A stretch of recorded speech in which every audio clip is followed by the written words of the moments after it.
in with this Oops, video ass. right here.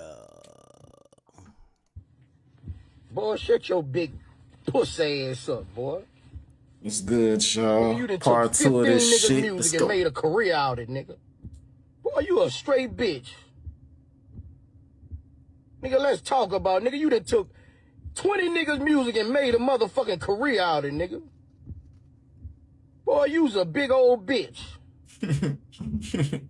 Talking about your heart ain't never been broke. But every song, nigga, you talking about your heart broke. Nigga, you a cap rapper, nigga. You got the whole world saying for nothing. Shut your bitch ass up, nigga. Clown ass nigga. Talking about you looked up to niggas. What the fuck you looking up to niggas and you ain't never done nothing like these niggas? Boy, you a bitch. Nigga, you done took everybody's shit, nigga. You a Muppet baby, nigga. Big pussy ass nigga. Boy, shut your... Damn. All right. So he says that, and Rod Wave responds. Rod Wave responds like this. Hey, Boosie, man, you need to cut that shit out, man. You talking about letting it go. I ain't letting shit go. No, nigga, you a fucking hoe. And you broke my heart, threatening a nigga with a lawsuit. Acting like a bitch, acting like one of these hoes or something. You threaten a nigga with a lawsuit. You threaten to take a nigga to court like a fucking police. Like, you, what the fuck? I knew from the jump. I had them sampled so many of Trill found, the record label, property. I sampled so much and interpolated so much of their music. I already had a relationship with your label. I knew from the jump you didn't own the music. So when I reached out and I offered you $100,000, fam, you said that wasn't enough. You got me fucked up. I ain't going for nothing. Ain't nobody finna be pressing me or starting me. You got me fucked up. Fuck you, nigga. I ain't giving you nothing, nigga. And fuck you, nigga. And you threaten nigga to go to court. You a bitch, nigga. You a hoe, nigga. You ain't no gangster. You ain't nothing, nigga. You try to take a nigga to court. Hey, boo. Now, there was another post in between that I actually missed, but this was Boosie. This is what Boosie was saying. Here was Boosie was saying. Check it out. Nigga, ChatGPT say you done took 31 nigga songs, nigga. Nigga, you owe everybody, not including me. You owe everybody, nigga. You a serial stealer, nigga. Yeah, let's talk about it, nigga. So you offer me 100. Yeah, you offer me, and we agreed. We agreed, say you was gonna give me 150, nigga. We agreed, nigga. You say for all the shit you done took, you was gonna look out for me, nigga. Nigga, we was talking friendly. Now it's time for you to drop an album tonight. Now you won't bring up Boosie on the couch? Nigga, you ain't slick, nigga. This shit been dead. Why you ain't been saying something? The night before you drop, you won't say something, nigga. You took 31 niggas shit. Nigga, you a serial stealer, nigga. The fuck out of here. Nah, it's been a bad month for my man Boosie, man. They scammed him for 600. Oh God. He wanted 200K from Rod Wave. Rod Wave's like, nigga, I'm only giving you 100. He said, nah, nigga, I need 200. Rod Wave said, nah, you ain't getting nothing. So damn it, Boosie's out of 700K now. Talking about take you to court. You lucky the whole industry ain't taking you to court, nigga. Now you won't talk about that ain't gang. Is you a gangster? Are you a businessman? Don't try to switch it to no gangster shit. You don't try to flip it on no gangster shit, nigga. You a rapper, nigga. Oh, sad ass nigga. Yeah, nigga, you got children hanging themselves, nigga. While you at home eating pork chops, nigga. Fuck on, nigga. Okay. So I think y'all get the gist of it. Then Rod Wave, never mind. It kind of goes off the rails because now they start talking about fighting or doing some other stuff that's just not music. Here we go. Your son, bring him to the show. I'm finna block you. I'm finna block you right now.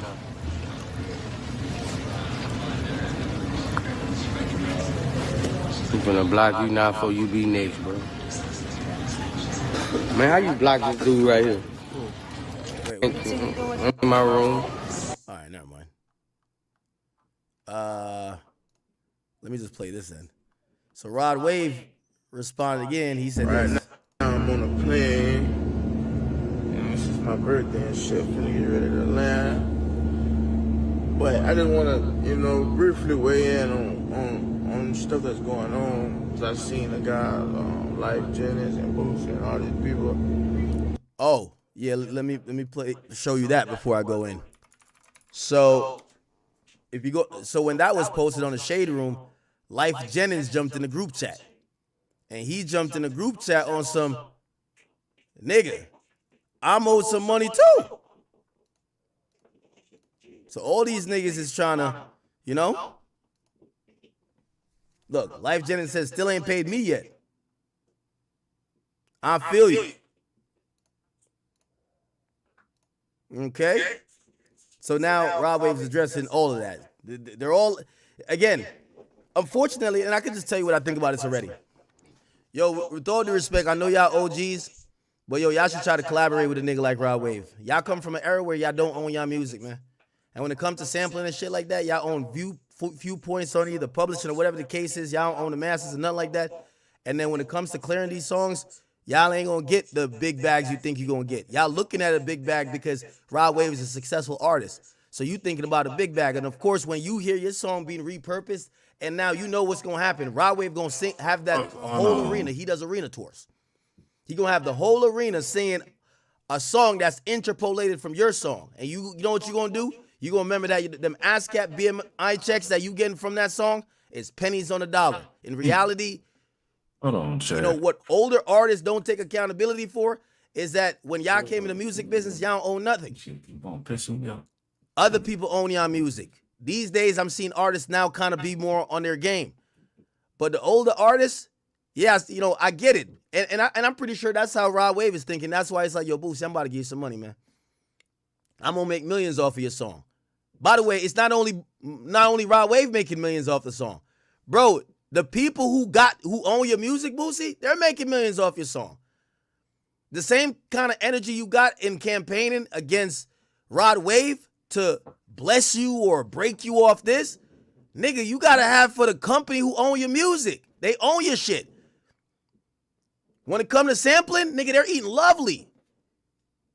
You, the artist, and of course the artist should be always respected and always loved, but we got to start having a conversation about older artists in this game. Their business wasn't right. They used to love laughing at Lil Pump. Lil Pump is still rich as fuck in Miami. Still making a lot of money. Roland damn near produced his first couple joints.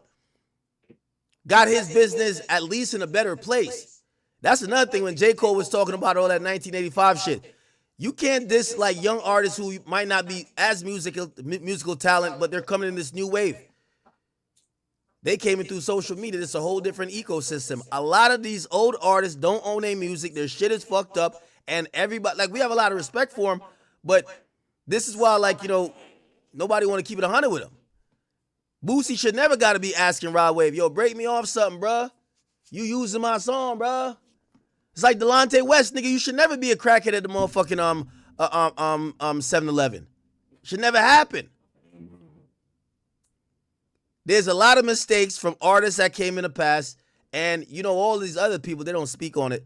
But it's kind of crazy when it turns into this, because now Rod Wave kind of feel like is a nigga trying to press him. It's like, imagine if you about to do it like a donation, nigga be like, man, you about to donate 100, nigga, give it 1,000, bro. And let's say even if you were about to I was about to give you 5, but I'm good, bro. Like, nigga not gonna press me for no money. That's kind of what Rod Wave is on. I don't know the situation with Life Jennings. He's only spoke about Boosie. He said Boosie don't own the music. I mean, what do you want me to say? Talking about whatever they talking about. And this is very important. It's got a lot to do and to play in on what we got going on right now with Mainstay Sports, Mainstay Financial Services, Mainstay Touring. A lot of these guys is 40 and 50 and 60 years old, and they still didn't fucking learn how shit work, right? Yeah, and that's another thing. Y'all can't fuck with Rod Wave. Rod Wave Rod Wave turned down deals from Live Nation. He said he wanted to build a touring company on his own. You know how much touring companies make off a nigga tour? Say Rod Wave do a tour, he make $50 million, $60 million, right? Man, touring company get 20, 30% of that bitch, man. For what? Because they made a call to book a venue? They're not setting up your show. They're not rehearsing with you. They're not doing nothing. They're not giving you access to some audience you can't get. So why you need them? Well, it's an infrastructure. It makes it easier. They just give you the money up front. Same with these labels. Rod Wave is doing something different, which is, again, I'm not saying that invalidates everything Boosie got going on, but, man, we got to start highlighting the parts of the business that artists seem too cool to pay attention to, and then they get old and they told me, break me off a piece of that shit. Whatever deal you signed, bro, that's what deal you signed. That's the terms that you agreed upon. And now fast forward 10, 20 years later, whatever going on in the now, right, has to correspond with those same terms. So if your song gets sampled, interpolated, used, right now I'm on a plane, chopped up and screwed, whatever the case may be, the people that is owed is the people that will get paid, the people who clear it, the people who own it, fam. I don't know you, it's nothing personal. I don't know, to some of y'all, you know, now the other situation, it was kind of personal, I kind of felt away, but it is what it is. But for the rest of the people talking about this, then the third, fam, the people who own the shit, people who own whatever, is gonna get paid, man. And whatever you sign, that's your fault. But this is why y'all have to learn business, man. This is why y'all gotta learn, all the young cats out there. Y'all gotta learn y'all business, man. Know what y'all signing, know what y'all doing. Because even the people who was before us, supposed to be teaching us, didn't even fucking learn. They don't even know what the fuck going on. They still lost and blaming the world. They just don't even know. How can I pay you something I don't owe you, fam? It's crazy. It's crazy. That's why the young cats out here, man. We gotta break the cycle, man. We got chopped up and screwed, whatever the case. Damn. So basically, you know what I'm saying, Rod Wave, he don't even owe Boosie. He own, you know what I'm saying, whoever owned Boosie music, that's who Rod Wave pay. He don't pay Boosie. Bro. You feel me? Is 50% on the back end or whatever, and then there's a fee of, let's say, $100,000 to clear it, right? My nigga, he already paid it to the company that owned Boosie Music. So you saying he need to feel bad for Boosie and pay it twice? Like, come on, dog. So he got to pay twice. Now, granted, I think what Boosie should say is, nigga, don't sample my music, nigga. Just don't sample it. Unless you're going to show me some love. And what I mean by love, I don't even think it should be monetary. I think Rod Wave is a hot artist. I think he should have been collaborated with Boosie. Show that nigga some love. You clearly love his music if you sampling it. Show him some love. Maybe you being hot, you working on a record, you could do some interesting stuff with him. You sample some of his shit. Maybe that could get Boosie a little hotter, and that he could sell some music, and he could, you know, that's how it goes. Collaboration is all a part of hip hop. Sampling is all a part of hip hop. That's how the greatest music has been created in hip hop. Sampling, remixing. That's the heart and soul of hip hop. So we can't really knock it. So I just say, man, y'all should stop with this lawsuit stuff. Collaborate. I interpolated it, or if I sampled it, if I used the beat, I used the words, or whatever the case may be, the song would have never came out. It would have never got published without the owner of this property, intellectual property, saying, yes, we had to agree to splits and dividends. We had to agree for this to even be out in the world. It wouldn't even be out in the world, fam. But this is why we gotta learn, bro. We can't just be sitting back, man. Niggas be like, I just be preaching. I try to tell niggas we have to learn the business, bro. You don't want to be 40 and 50, bro. Mad at the world, blaming everybody. Talking about who stole what, who got what. You don't want to be like that, bro. You don't, bro. That's why you have to think about it now. You have to put it together now. You know what I'm saying? He's scared. All right. All right, we about to get back to this Jamie the Bull situation. Hey, chat, I'll just read this one thing, man. I don't even really want to have a reaction to it. Meek Miller's chimed in on Jamie the Bull. He said Jam was killing his community and robbing at will. Now he's trying to take somebody's life he say he loved. He's a definition of a heathen. You can't even let them around you, especially when you're successful. I wouldn't believe a word he says. Only thing I'm gonna say to Meek Mill is that, yo, Meek Mill, like, this is what's wrong with the people in the black community. We trying to diagnose the problem with the wrong symptom. So you're saying the symptom is the paid hitman, not the rhetoric about we're sliding, the rhetoric about we killing, the constant music about we drilling, the constant music about being, a lot of y'all gangster rappers made it to be gangster rappers off of content and the quote unquote streets. What's the street? Nigga, the streets is usually means encouraging violence, killing, robbing the community. Let's be honest. So the thing is, obviously, I don't like when street rappers try to act like what Jam is doing is the only bad part of it. Nigga, that's part of this shit. Snitching is part of the streets. Listen, you Negroes ain't got nothing going on. The cartel, nigga, like, they just said El Mayo, one of them, like, cartel niggas, they cooperated. Y'all are talking about criminality. It comes with cooperation. So let's not, like, be like, oh, my God, people are telling. The thing that should happen is to say, man, we need to stop talking about the streets. We need to stop saying 4 a.m. on the north side of Philly, round around like these niggas is trying to get me. So we need to stop saying shit like that. We need to, you know what we need to do? Say, man, you know what? As much of a goofy a nigga like Academics is, man, go be a streamer, man. Go be a nigga like Neon, man. Go be a Trap Lil Ross, man. Go be anything other than the niggas who gonna have to deploy shooters in the streets. This is normal. If you're in the streets, this should be episode 6. We ain't get to the finale yet.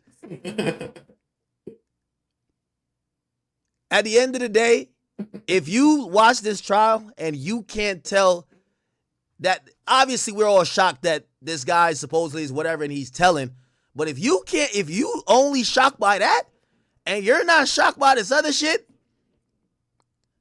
how much they trying to kill niggas? Like, to keep it real, again, we got musicians and we got killers. Oh, bro. If you're not shocked by all of this, you're only shocked by cooperation, that means that you are, you're giving out the image to say,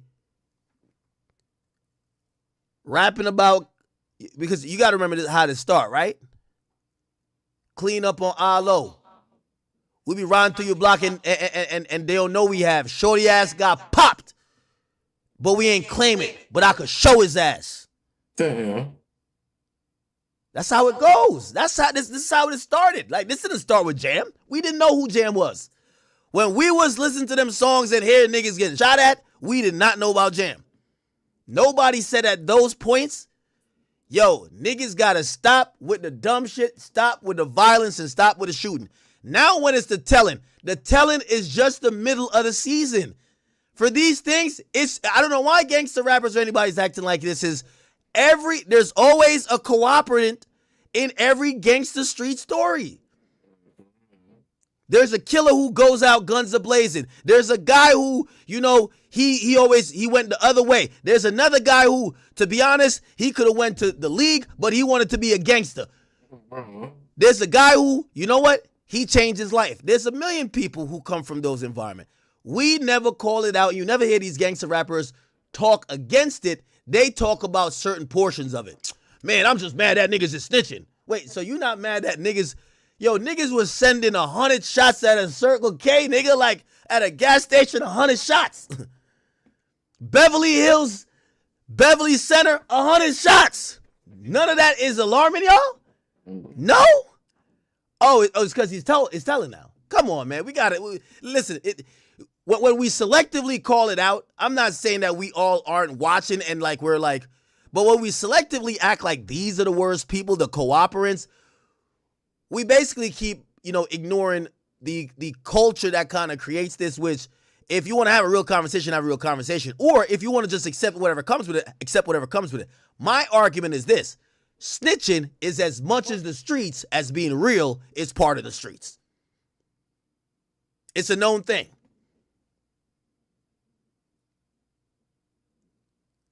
It's like watching Scooby-Doo. You know the villain going to pull off a mask at the end of the show. You know it, and you still watch the show every single time. It is what it is. It's either you stop playing the game. It's like gambling. Nigga, you know you're going to win a bunch, but you know at one point, man, that shit going to have you like looking through your wallet and it's lint. We know how it's going to end, but yet we still play the game. And when I say that, I mean in a sense of cyclical things that have the same result. This is the streets. Same result. OTF Jam, YSL Woody, Tekashi 6ix9ine, and to Meek Mill's point, what I would argue his point with is that I don't think none of y'all could say nothing to Jam respectfully, because none of y'all ain't kill nobody to get in the position that he's in. So it's really tough, and that's one thing I do think 6ix9ine has a point on. The non-killers who never been up under the light, probably facing 5 lifetimes, can't judge Sammy the Bull. The only thing you can say is, well, I wouldn't kill 20 people. Yeah, of course you wouldn't kill 20 people. So you don't know what the nigga. So again, this one I think is normal. The telling is normal. We're still gonna be shocked by it, but from I've been covering all this type of shit, man, telling go hand in hand with this shit. Anyway.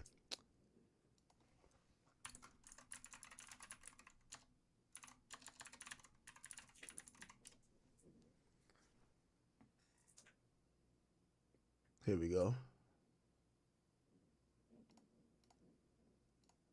Okay, so one of the alleged lies that apparently was told by OTF Jam that was getting called out by Brian Steele apparently related to his family and the fact that he claimed that he was given help. Now, I told you guys earlier that OTF Jam said something where he was kind of probably trying to elicit a little bit of sympathy, where he basically said that he became the man of the house at 12, same age that he started doing shootings, and that he basically, you know, was putting food on the table. He was robbing people. He said that he was an armed robber, he said he was an armed robber, not a strong arm robber. And at some points, things got so real for him and his family, he had to literally stick people up with guns for food, okay? Well, Brian Steele and them kind of clapped back, and they basically, look, I was 15 minutes late. There was a lot of difficulty getting the media into the room, but we got into the room 15 minutes. So I didn't see how the prosecution's, examination of Jam ended. But what we did see is I basically walked in there and Brian was already on his ass, all right? He was already putting belt to ass. And the first thing I heard was Brian Steele say, hey, you never really supported your family, did you? Jam said, hey, if my mom was here, she would tell you.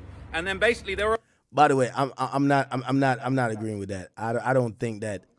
I think this case is so much in a different direction. Trying to prove that Jam's family didn't like him, I don't think that matters.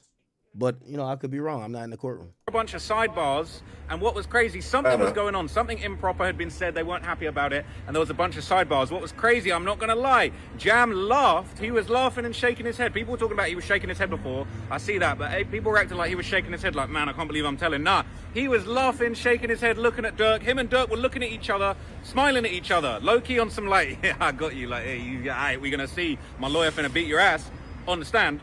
And what was basically crazy is that Brian Steele was forced to move on. But we actually heard at the end of the day, after the jury had left the room, apparently Brian Steele is trying to get some information across that the prosecution are having an issue with. But Brian Steele allegedly and the defense, they're trying to basically make this case that apparently Jam's family hate him. Apparently, like, he's hated by his family. None of them are here. The judge was like, look, we don't want to be over here talking about, like, why his family aren't in the court. It's not really fair to say, why aren't your family in the court? You know, there's multiple reasons they could be there. They could be scared. They could be, you know, not there because, you know, they feel like it's too far to travel to California. They could be sick. So them not being there doesn't say anything, but it's like trying to make this case that Jam's family hate him is going to be difficult. So that kind of wasn't allowed, but it sounds like that might come back. They might find another way to attack Jam's character, but literally from the get-go, they were putting belt to ass, and Jam was laughing, shaking his head, looking over at Durk. They were looking at each other. That was wild, but there was a lot more, and Jam went back and forth with Brian Steele. Brian Steele beat him up a little bit, and then Jam kind of hit him back. It was crazy, so stay tuned for more updates. I've got a lot more coming. Okay. Okay, all right. All right, so I'm back outside the courthouse, man. We got all of the Free Durk gang out here once again, man. Who's out here? Who's out here with the Free Durk gang? The Free Durk gang are outside. I'm not going to lie, it's a less hostile crowd today. Maybe that's because Brian Steele just got up there and put some belt to ass to Jam. I'm not going to lie. We heard a lot from Jam yesterday. I feel like everybody takes their anger out on me. Like, I'm not Jam. okay? I'm not the one testifying against Durk. I'm just trying to give the facts. But what's going on is it seems like people are cool with me. People are cool with me when Brian Steele is putting belt to ass, and that's what was going on. Brian Steele went absolutely crazy on OTF Jam. There were moments that Steele seemed like he was whooping Jam. He caught him in a couple of lies. Yeah, everybody, who's lying, who's telling the truth? Jam said a couple of things this morning that didn't add up to what he said this afternoon when... Yeah, I do think that's important. When he switches up, oh, yeah, Durk didn't tell me go crazy. Now, that Duty Low question is going to keep coming up. He said Duty Low is the one who told him, yo, you're here to kill Quando. Duty Low is not set to be a witness. How, if I'm Brian Steele, how do we defend that? He said that. How do we defend it? And also, if I'm the prosecutor, you didn't charge the dude. That's the dude who allegedly sends the hit. Yo, go kill him. Brian Steele was questioning him. So I ain't gonna lie, we see him why Brian Steele making those millions. He went pretty hard on Jam. He caught him in some contradictions. And I'm not gonna lie, Brian got pretty personal on Jam at certain points. He said a few comments to basically like call him out, saying like, this is what you do, you're a cold-blooded killer. They even said to him, there was one moment where the judge kind of like, you know, was basically saying, you get into the philosophy now, because Jam was basically saying, look, if I didn't kill Pab, if I didn't participate in this, I didn't know what I was even meant to be doing until I was flown out there. And if I said, no, where I'm from, if you stop someone getting killed, that's what gets you killed. And so Brian Steele was hitting him with these philosophical questions, being like, oh yeah, well then what makes you think that your life was worth more than somebody else's? This is just what you do. You're a cold-blooded killer. It was pretty crazy, but I'm not going to lie. I'm going to give you a whole bunch of updates from my notebook in separate videos. But Brian Steele went ballistic on Jam. But Jam had a few good moments where he kind of clapped back. And I'm not going to lie. Everybody comparing this to the YSL Woody situation. Jam smarter on that stand than Woody. No disrespect to Woody. I know Woody don't like me anyway, so it is what it is. But at the end of the day, I feel like Jam... Impossible. Jam smart on the stand. Jam can't be smarter than Woody. Because Woody's intellect didn't start at being on the stand. He played stupid on the stand. His intellect started by getting the deal that he got. Once he got that deal, that was a smart thing. He hit the prosecutor with the okie doke. You can't hit the feds with the okie doke. So he could sit up there and crack a little jokes and try to dance, but he can't be smarter than Woody. It's impossible. Woody got the deal that says you are immune from these things. They can never be used against you. You have to just testify. Not testify to the liking of the prosecutor, just testify. He played hardball with them. He negotiated. You know what? I'll just take the jail time. Lock me up. They needed him. They gave him the deal. Even when he gets on the stand, he gets to a certain part, and they have to give him a new deal. I'm telling you, Woody played it right, but what he did on the stand was only emboldened by what he did by getting the deals before. I'm a lot smarter, he a lot slicker. He low-key was disrespecting Brian Steele at certain points, and Brian Steele was disrespecting him back. There were a few things that sounded kind of improper. I was a little bit confused by some of the things that were being allowed to slide, but at the same time, you see why Brian Steele worth them millions, okay? He was looking sharp up there. There was a lot going on. Yesterday, it was like he was throwing a bunch of tantrums, objecting to everything. The government didn't really object too many times. They let Brian Steele have his way. They seemed pretty confident in what Jam was saying. Jam seemed pretty confident in what he was saying, but there were a few times that he got tongue-tied. So I'm going to break down all the little specific little skirmishes that happened between Brian and Jam in a bunch of separate videos. So I'm going to get to that straight after this. But you know what I'm saying? Shout out to the Free Durk crew. Okay. So Brian Steele went down a pretty predictable path of trying to attack OTF Jam today. It didn't quite go his way, but he definitely did make a good point. One of the most obvious things that we knew we was going to hear regarding Jam was obviously his cooperation. Now, he's copped out to 3 murders, and, you know, obviously he is expecting something in exchange for cooperating and, you know, trying to help put Durk away. Now, Brian Steele said, you're testifying under an agreement, right? You hope to be released. And then Jam was basically like, not released, I'm looking for something. And then Brian Steele's like, do you want to be incarcerated? He said, look, you do the crime, you do the time. I just don't want the rest of my life, though. He basically said, I want to be free at some point, and he would refuse to say that he was expecting a specific amount of time. He basically just said, look, I want numbers, I don't want my whole life. And Brian Steele was hitting him back. He said, hey, well, I heard that you told one of your loved ones that you only expect to serve 18 months. And Jam was like, someone I love? What? Who are you talking about? He said, you told your wife on a jail call you was only expecting to be in there for 18 months and you're going to be in home for one of your kids' birthdays. And he basically said, I don't remember saying that. I don't know what you're talking about. And it was interesting because it's like, I thought Brian Steele was about to introduce some evidence to that, but then he didn't. He kind of moved on. But then he continued on talking. I'm not going to lie. I think he was striking fear into the hearts of the jury. The idea that this guy who allegedly, not even allegedly, he's admitted to catching 3 bodies, might just be back out here on the streets. But it was basically made clear that he wasn't planning, he wasn't expecting to be out soon. Brian Steele's saying, what, you thought you could manipulate your way to get out of custody? You've been in and out of custody your whole life. You understand the criminal system. You're street smart. He said, I'm street smart, but I never said I understood the criminal system. So another thing that Brian Steele said, he said to Jam, he said, look, now you're on the witness stand. You're hoping you'll get back on the street. Apparently Jam said, yeah, I guess. And they said, well, you're the reason why Durk's in court. And after that, he basically said, well, no, I just told the truth. Brian Steele said the truth's going to be decided by the public or the jury. And then he said, you're begging and hoping for a guilty verdict on Durk so that you can get out. Jam clapped back. He said, no, I'm not. I'm just here admitting my side and being honest. Brian Steele said, you want to go home? Jam said, look, I just want a number. I want to go home at some point. Brian Steele said, you want to go home immediately. You realize what you did? You were on this crazy mission to do murder and you're trying to get out of it.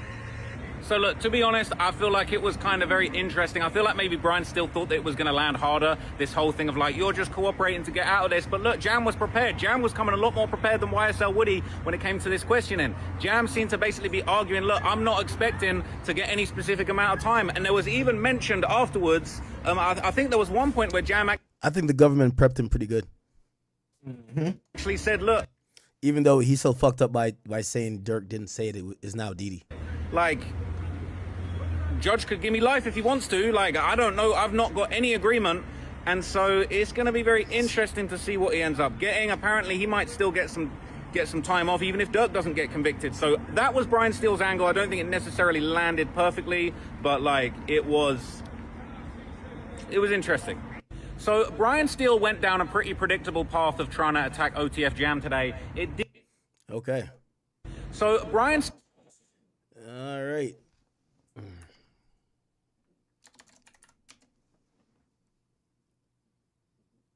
All right, we got a new video.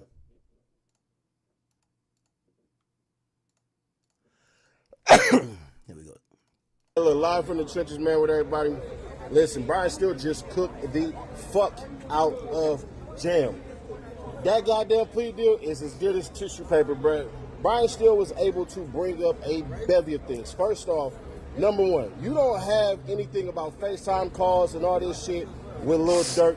You don't. You only have Jam's word. Jam word ain't shit. You hear what I'm saying? Not only Jam word ain't shit, it's all bad for him. Hey, look, live from the trenches, man, with everybody. Listen, Brian Steele just cooked the fuck out. Okay. Look like some people are pleased with him. Still don't think he getting out though. Now we gotta be cautious. Even if Brian Steele has a good cross, it doesn't mean, like, think about, I know we're not on the jury, but even if Brian Steele scores some points, do we think it's enough that people say, you know what, I can't believe Jam. Jam is lying now. You call your homie. What? All right, we got Big Durk and Denot. Okay. There we go. Why don't you call your homies? Steele said to Jam, you fled like a coward. Prosecution object. Jam said, yeah, I fled like you said. Steele said, that's what you are, a coward. Only time you get respect is when you put a gun to someone. You go to action to find, to kill, and hunt. Jam says, you right. You say right into action, right? They would have been killed. They would have been got killed right at the hotel. You were preparing. Yeah. Yeah, look like Brian Steele went hard then. Yeah. Sounded like he went pretty hard. Bro, that's what it looks like. Basically, just saying, nigga, you know you're a piece of shit, right? Here we go. Full update coming down shortly, but here's a few inconsistencies Brian pointed out. Jam testified he received a phone call to fly out to Los Angeles from Booney Mo out the blue. However, Steele pulled out Jam's phone records and had Jam look over them while being on the stand. Jam called Booney Mo twice, both of which went unanswered. Booney Mo then called Jam back. That's the alleged phone call where he tells Jam to fly out to LA. Jam says that wasn't what was out of the blue. He stated he meant the conversation was out of the blue. Okay? Jam also previously testified he could hear Durk's voice in a separate phone while speaking with Booney Mo on this call. Steele asked if his wife was ever interviewed to corroborate this. Steele stated she was not asked. She was not, and asked Jam why. Jam replied, "It's not his job. That's the police job."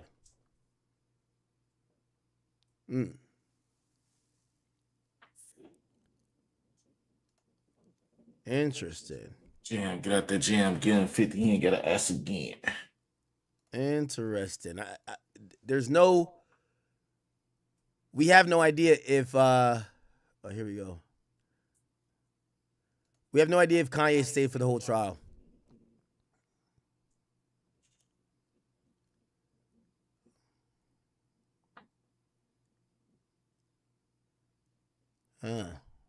Interesting.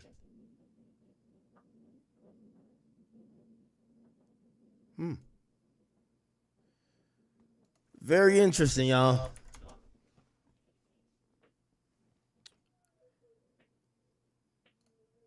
Yo, so how do y'all feel about that? Like, what comes to your mind when you hear something like that? Do y'all think Jam was trying to get himself out the situation? Because you knew what you was going to do, Jam. Yeah, Everybody facts. knew what was going on already. Facts. So it's like niggas is trying to point the finger at Durk, but you gotta take accountability for killing. You can't say no grown man put you in nothing because you chose to go do it. Can't nobody force me to go do nothing I don't want to do, and it's just that simple, man. I think I call bull crap on that game. That just don't sit well with me. That sounds like some goofy shit. I don't know, something the state probably made up. This man talking about some Lil Pab murder was look Durk, selfish bullshit, and he was mad he even put him in it. You just said you the hitman, or you getting paid to do all this, so how's you mad to kill when this is what you do? I don't understand that, man, for real. That just sounds so crazy to me. This is how you know people start playing crazy, understand, and start doing this and start doing that. But I don't know, that's what Trap Lil Ross just put out. I'm not in the courtroom, so y'all can go do y'all homework on it if y'all don't believe me or whatever. But, you know, cameras and stuff is not. All right. Yeah, we got to give it a little bit. The court is over for today. Me? Go to Nene Marie 3. So the update today is I don't think Brian Steele is even arrested yet. So Brian Steele is going to take his cross of Jam into tomorrow. There's going to be a follow-up of the two lawyers afterwards, and I think he's going to take it into the lunchtime area or afterwards.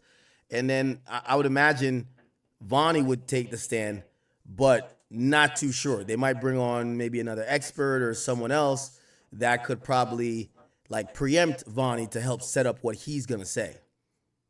Oh, we talking about OTF Jam, man, and we talk. Now, actually, I wanted to hear what he had to say about Duty Low. Y'all here to kill Quando. You hear me? And Flocka.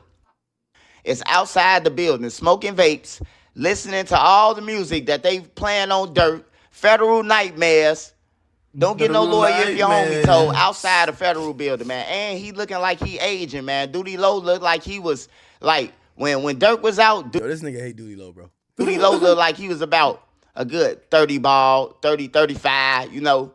Now Duty Low, you look at him in them pictures, bro, he look like he 55 now. You know, that's some worry and stress.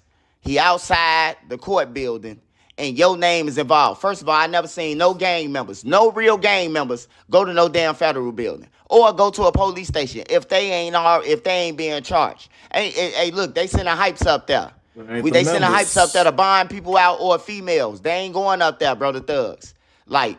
This new era is crazy, bro. The thugs, the gang members, whatever they want to call themselves, they partying outside the courthouse. They ain't protesting.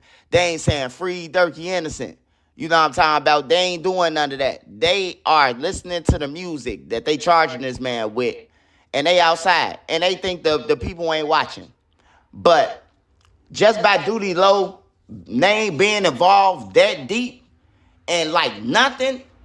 Like, man, it's getting scary for Lil Durk, man. I don't think Lil Durk coming home, most definitely, bro. You know, and with plus what Jam on the stand saying. Because you got to think about it. When you on the stand, you admitting, like, when I was 12 years old, I had to commit my first robbery because my mama was a crackhead. My dad was a crackhead and a drunk. And they disappeared out the house. I had my siblings, so I had to do what I had to do for my siblings, man. That's heartfelt. You admit to crimes and murders and things like that. You admitting, you showing that, you know, you had to do what you had to do in the street. For a 12-year-old have to go out there and rob somebody, that means somebody fell in jam now, man. Because the Fed said that Duty Low, Mr. David Salisbury, he was the one who got the location from the weed man. So by him getting the location from the weed man, and you ain't in jail and you outside the courthouse, it's just weird to me. Duty Low might can explain it or something like that. He might can explain why he outside the courthouse. Now, the feds, they do what they want. The feds, they can bump into you.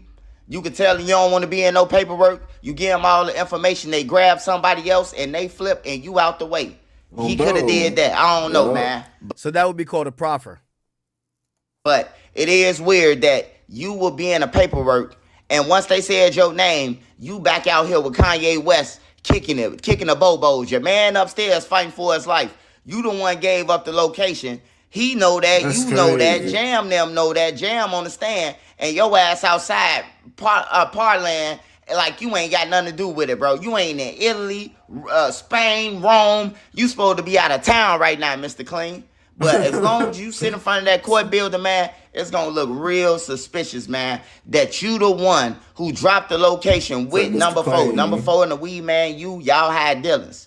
It was Quando Rondo weed man who was supposed to set up Quando, and you was the middleman. And you told Jam, you know, according to the FBI, that Quando, that they was there to kill Quando Rondo. You know, and Jam was like, call it off. He was trying to get the shit called off. I believe Jam.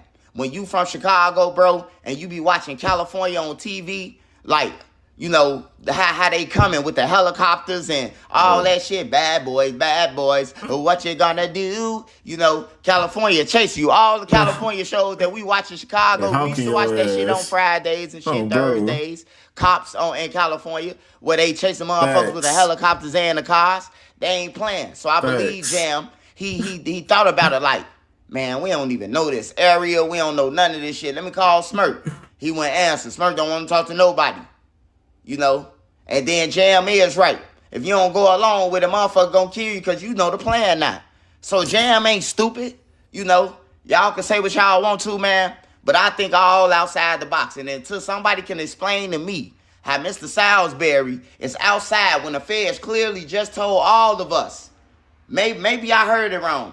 Maybe Trap Lord Ross said it wrong. Maybe Jasmine Mine said it wrong. Shout out to them. Maybe they said it wrong. But that's who at court. And that's who I'm messing with on this. I mess with Trap Lord because one thing about Trap Lord, you might hate him, but Trap Lord gonna tell you how it is. Some people can't comprehend, but he gonna tell you straight up. Hey, all the other bloggers besides Jasmine Mines and shit, they Durk fans. They all Durk fans. They curveballing it. They never tell us the bad parts. They always saying, Durk good. He good on this. He good on that. You know, we need the good, the bad, and the ugly. So that's who I mess with. Shout out to Jasmine Mines. Attorney Jasmine Mines. Make sure y'all go and subscribe to her channel. Shout out to Trap. You already know that. Hey, I was on Big AK last night, man. Make sure you hit one of his. You old pussy ass punk. Interesting.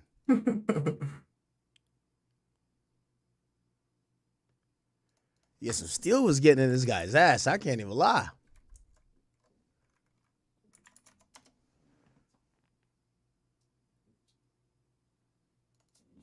Yeah, everybody's getting out of court now.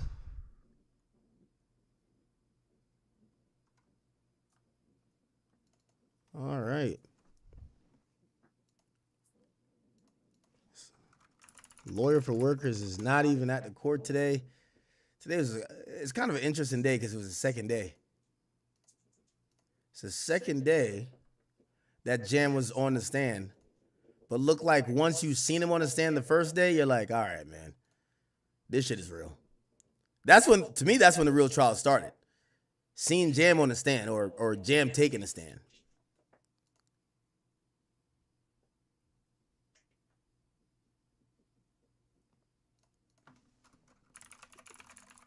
Let's see what Trap Loro's got to say.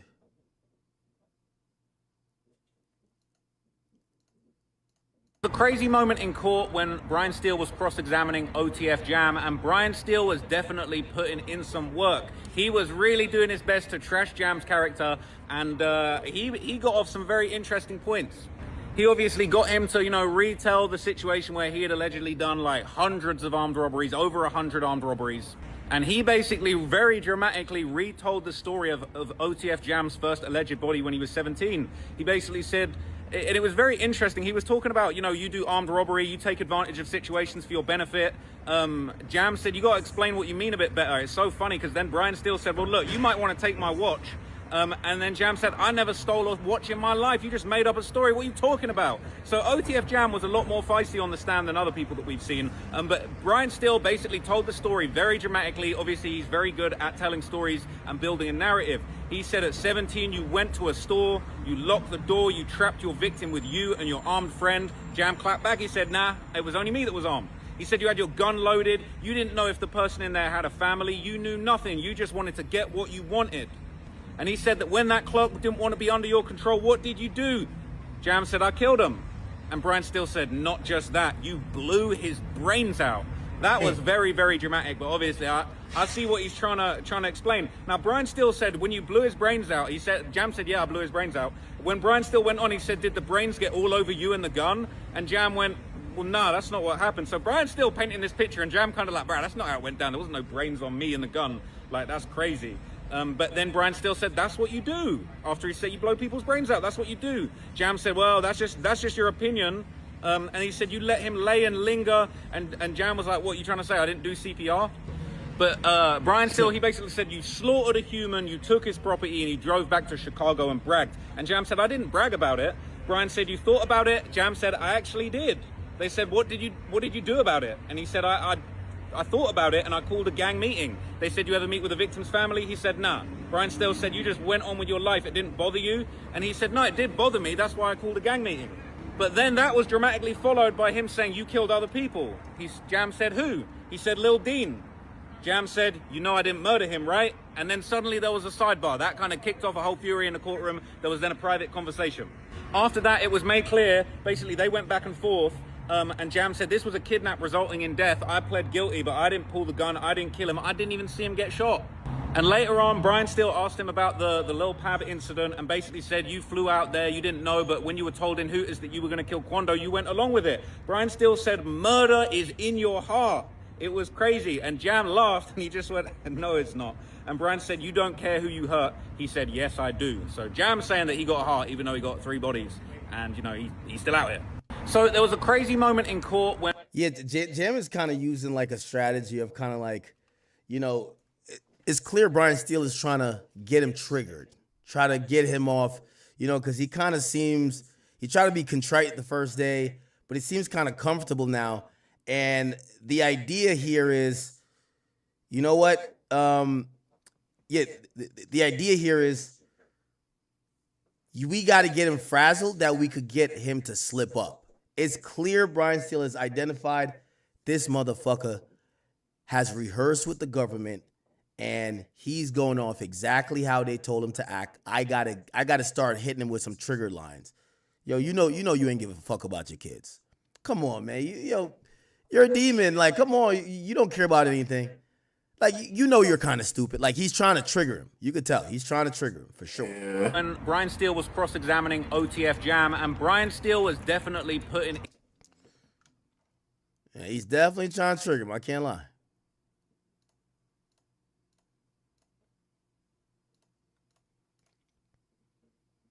Okay. Who else is out there, chat? Yeah, I feel like Jam is kind of like playing around, right? Like, I think he's you know, he's kind of like joking around and shit like that. And he's also using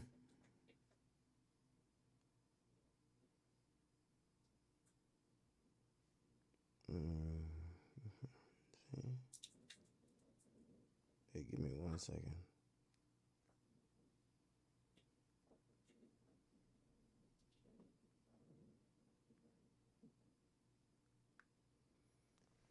All right. Huh. So Brian Steele is definitely indeed. He's playing a little game. It's a little bit of tug and go. Playing tug of war. Let me see.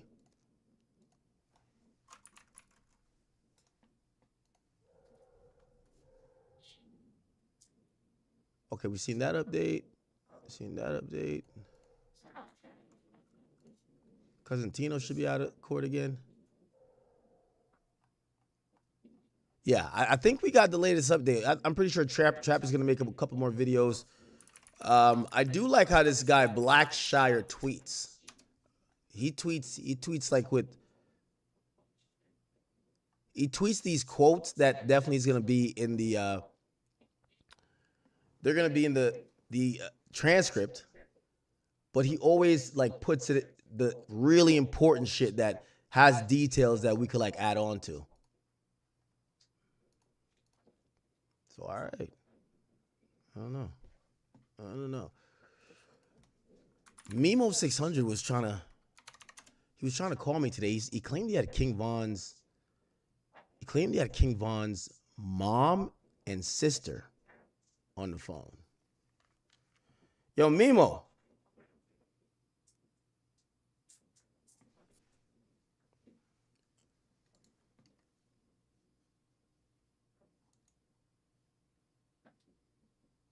Hey, Mimo. He claimed that Von's mother and sister, and for whatever reason, this is what he said to me. This is what he said.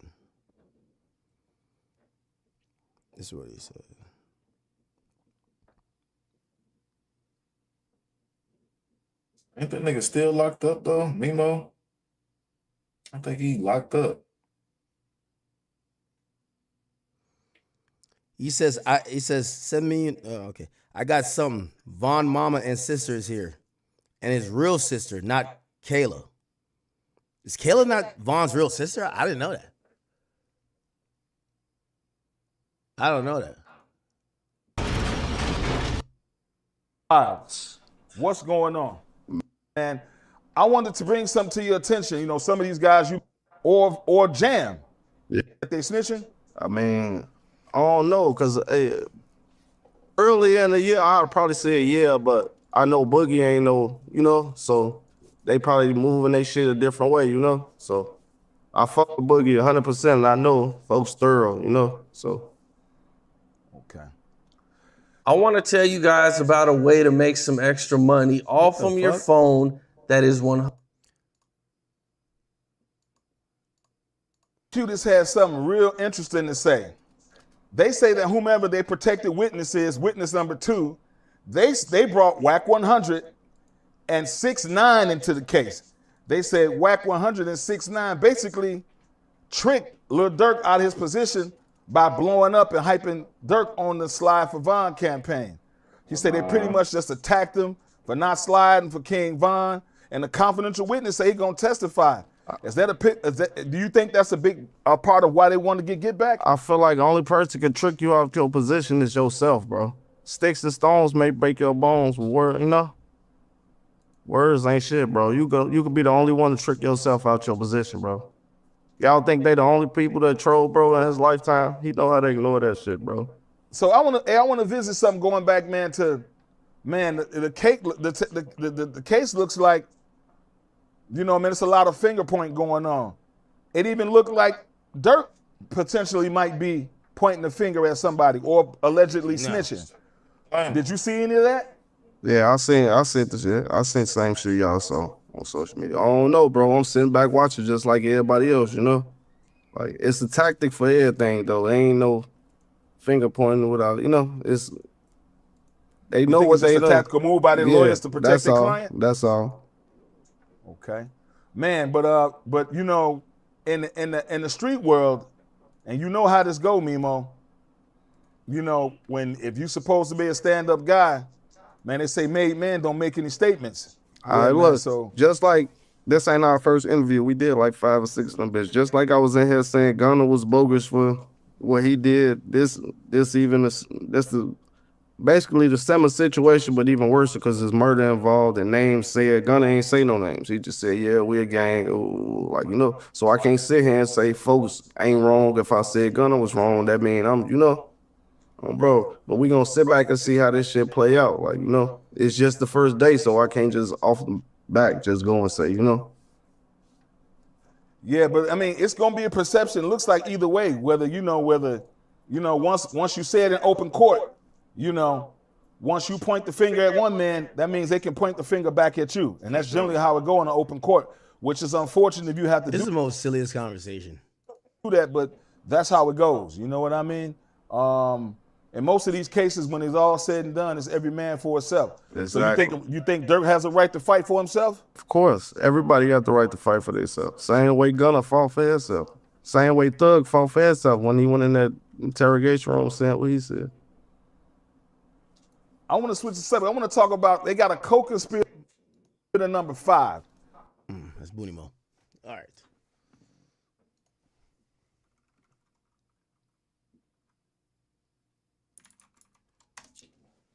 Jam is doing the people's bidding, y'all. I can't lie. Jam is doing the people's bidding.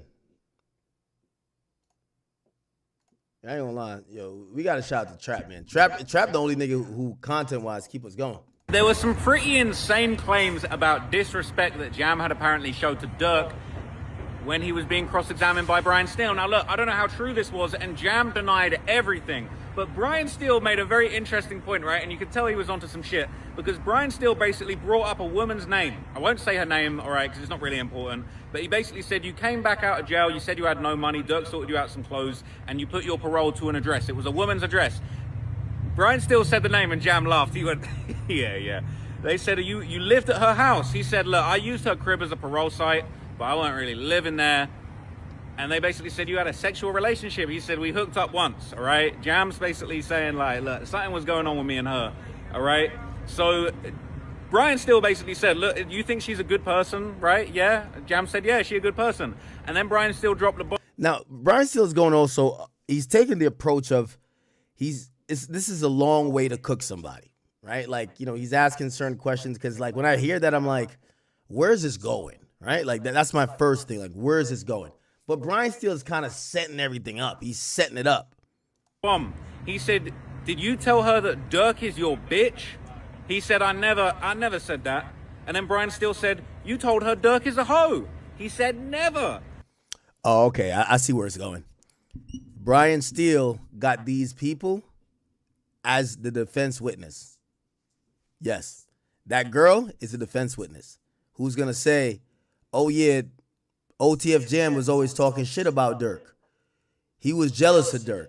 He was upset that he felt that he was a guy who was tougher than Durk, but Durk was getting all the money.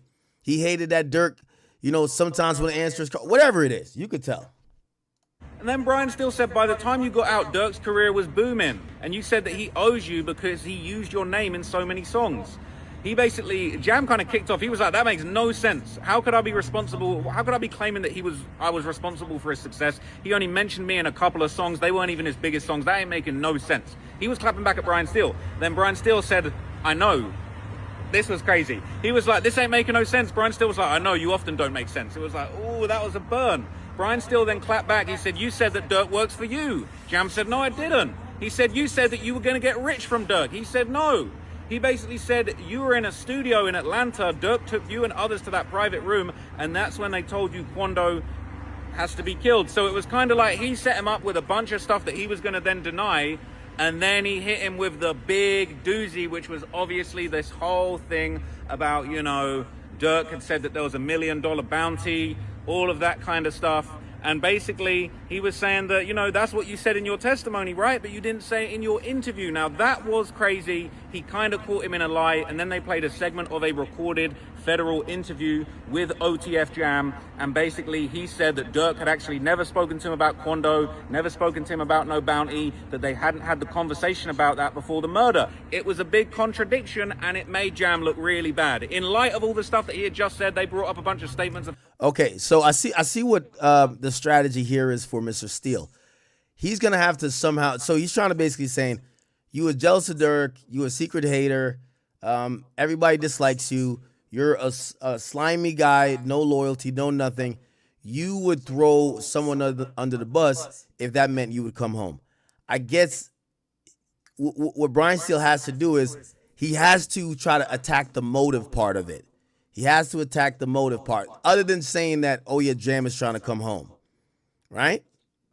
Now, I know he's trying to say he's jealous, but I don't know if I'll be buying that. I don't know. Like, again, he's making Jam look like exactly what he is. Jam is a piece of shit. I think with these guys who are taking a stand, I don't think that the jurors are going to think that they're not pieces of shit. It's just that, is this person lying about this other person being involved in this crime, and are you at least doubtful that they're telling the truth? Of him disrespecting Durk, basically painting the picture that he denied of like being jealous of Durk's success and thinking Durk's a hoe and thinking he was going to get money out of Durk. Jam was clapping back. He was basically saying, yeah, I didn't say it in that interview, but there's more to the story than that. You taking little segments of the interview and you painting a narrative, but there's way more to the story than that. But he, unfortunately, Brian Steele was smart. He never actually let Jam kind of get to that part of the story, but maybe we'll hear it tomorrow. So there was some pretty... Okay.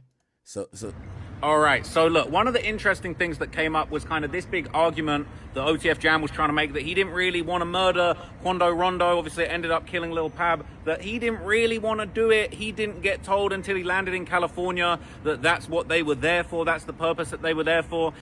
Well, he should have that text to show when he says he's in the car. Well, the government said he did that, right?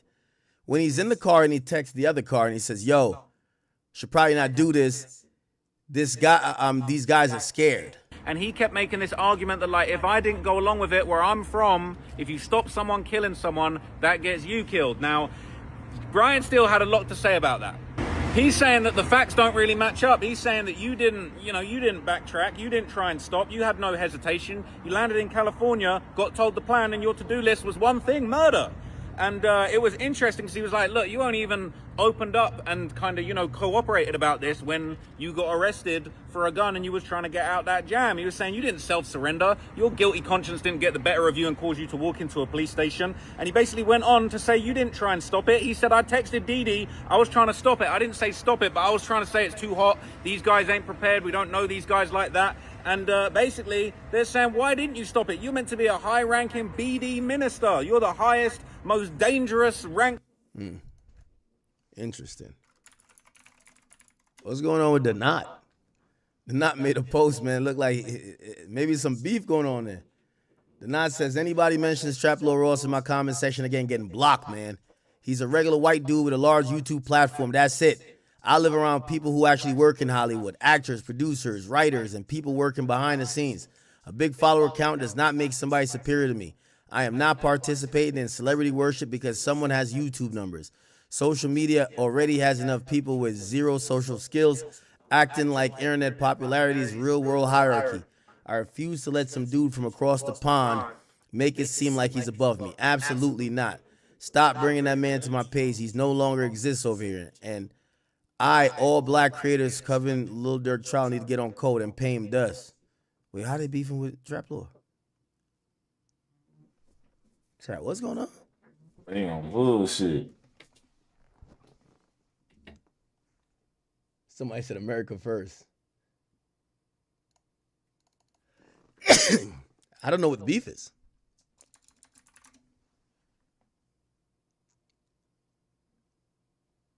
Is this his page?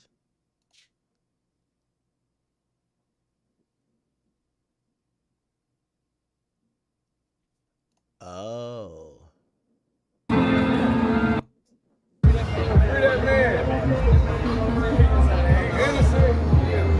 I told you I was gonna put it together.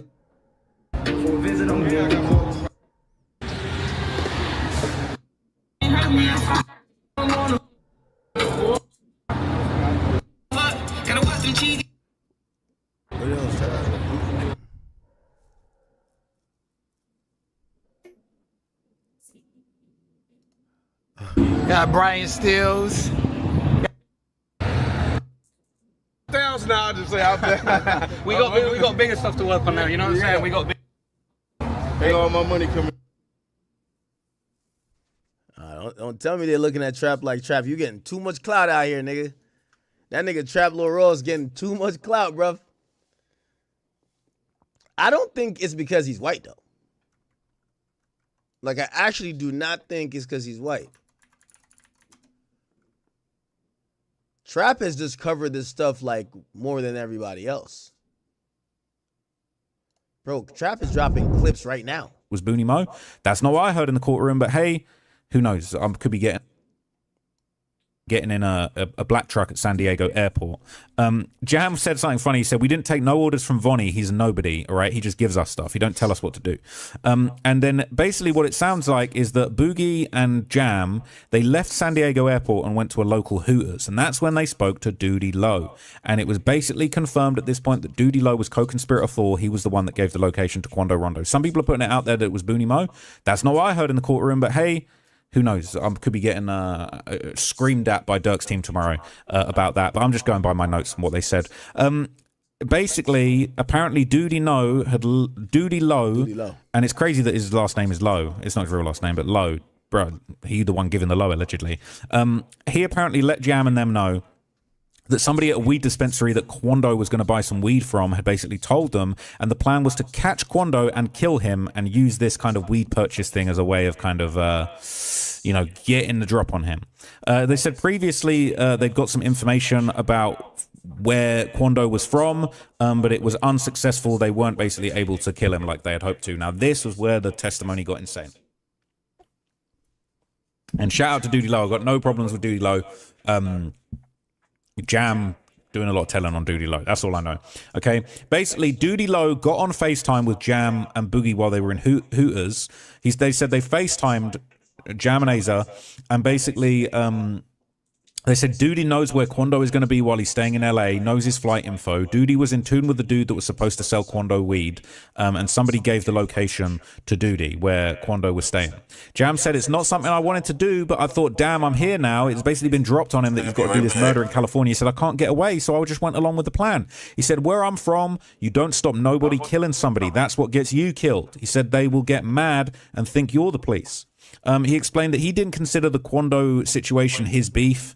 He said it was some rap stuff that had something to do with NBA Youngboy. He said, I'm used to Chicago beef. All of that had nothing to do with me. He said he wasn't comfortable doing a hit in LA because he's not from there. He said, if it went wrong, I got in a high-speed chase, I got hurt, I wouldn't know where to go.